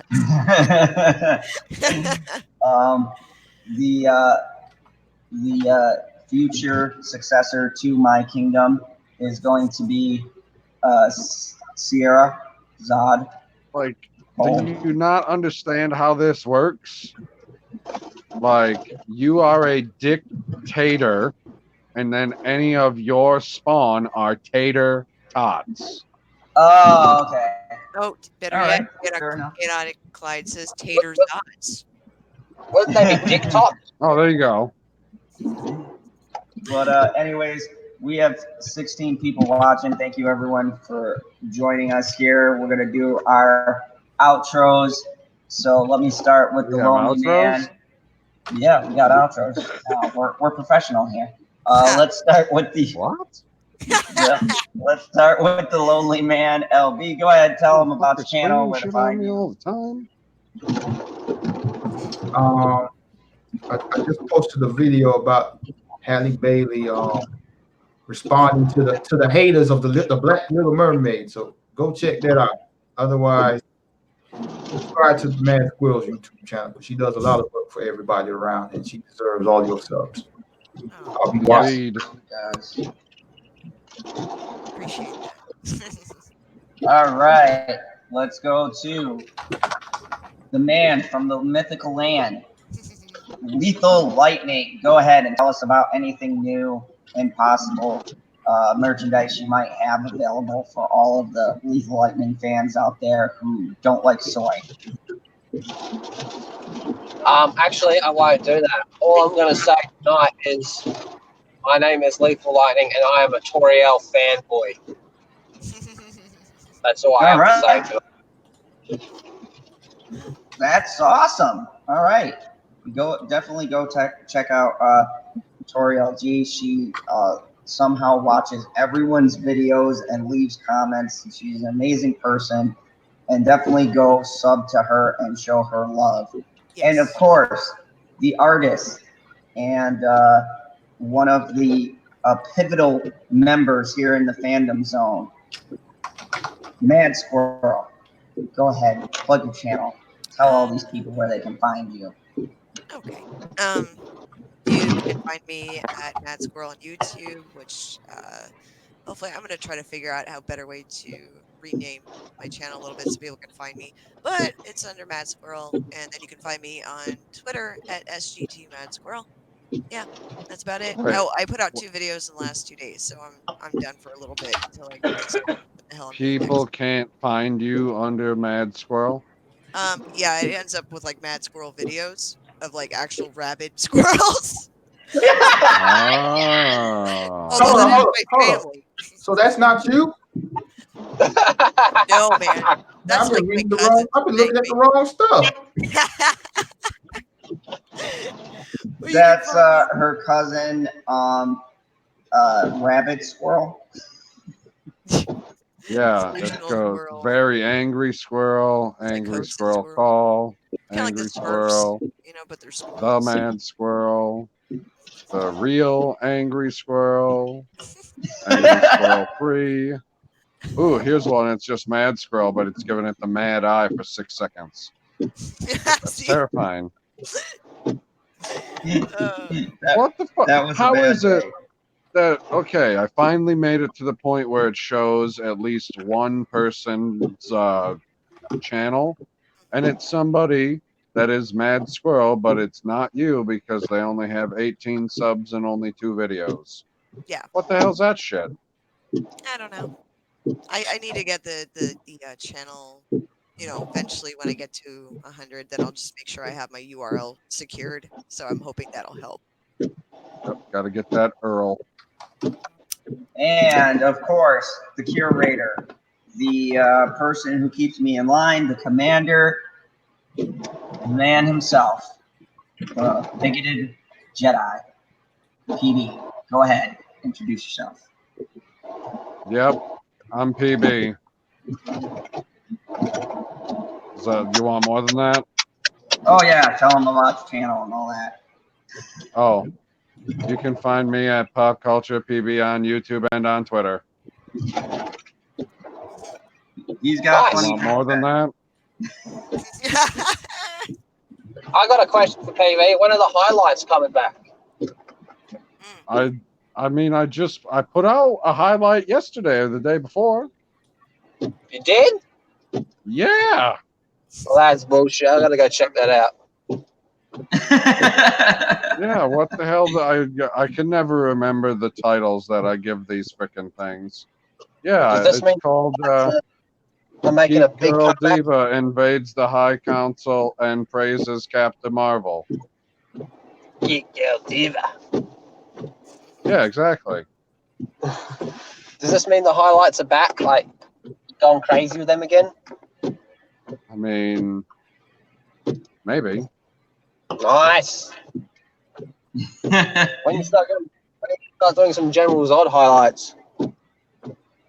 Wait, General Zod has highlights?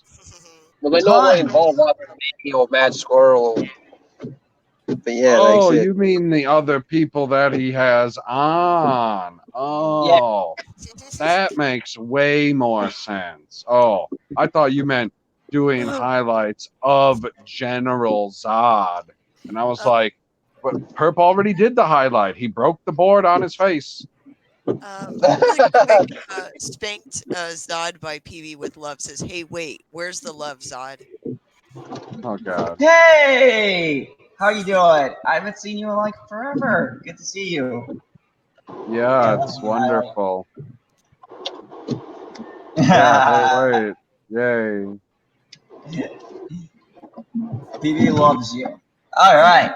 So I love stuffed crust cheese pizza. Jesus. And of course, you've been in the fandom zone. Thank you, everybody who's watching. I really appreciate having you all here. We've had a consistent 17 viewers, but you got to subtract 5 because of the panel. So make sure that you do that when you're counting my numbers. Anyways, I am going to be doing a really exciting project that I've started. I will be having episode 2 of The Boys non-spoiler review coming out called Cherry Bomb.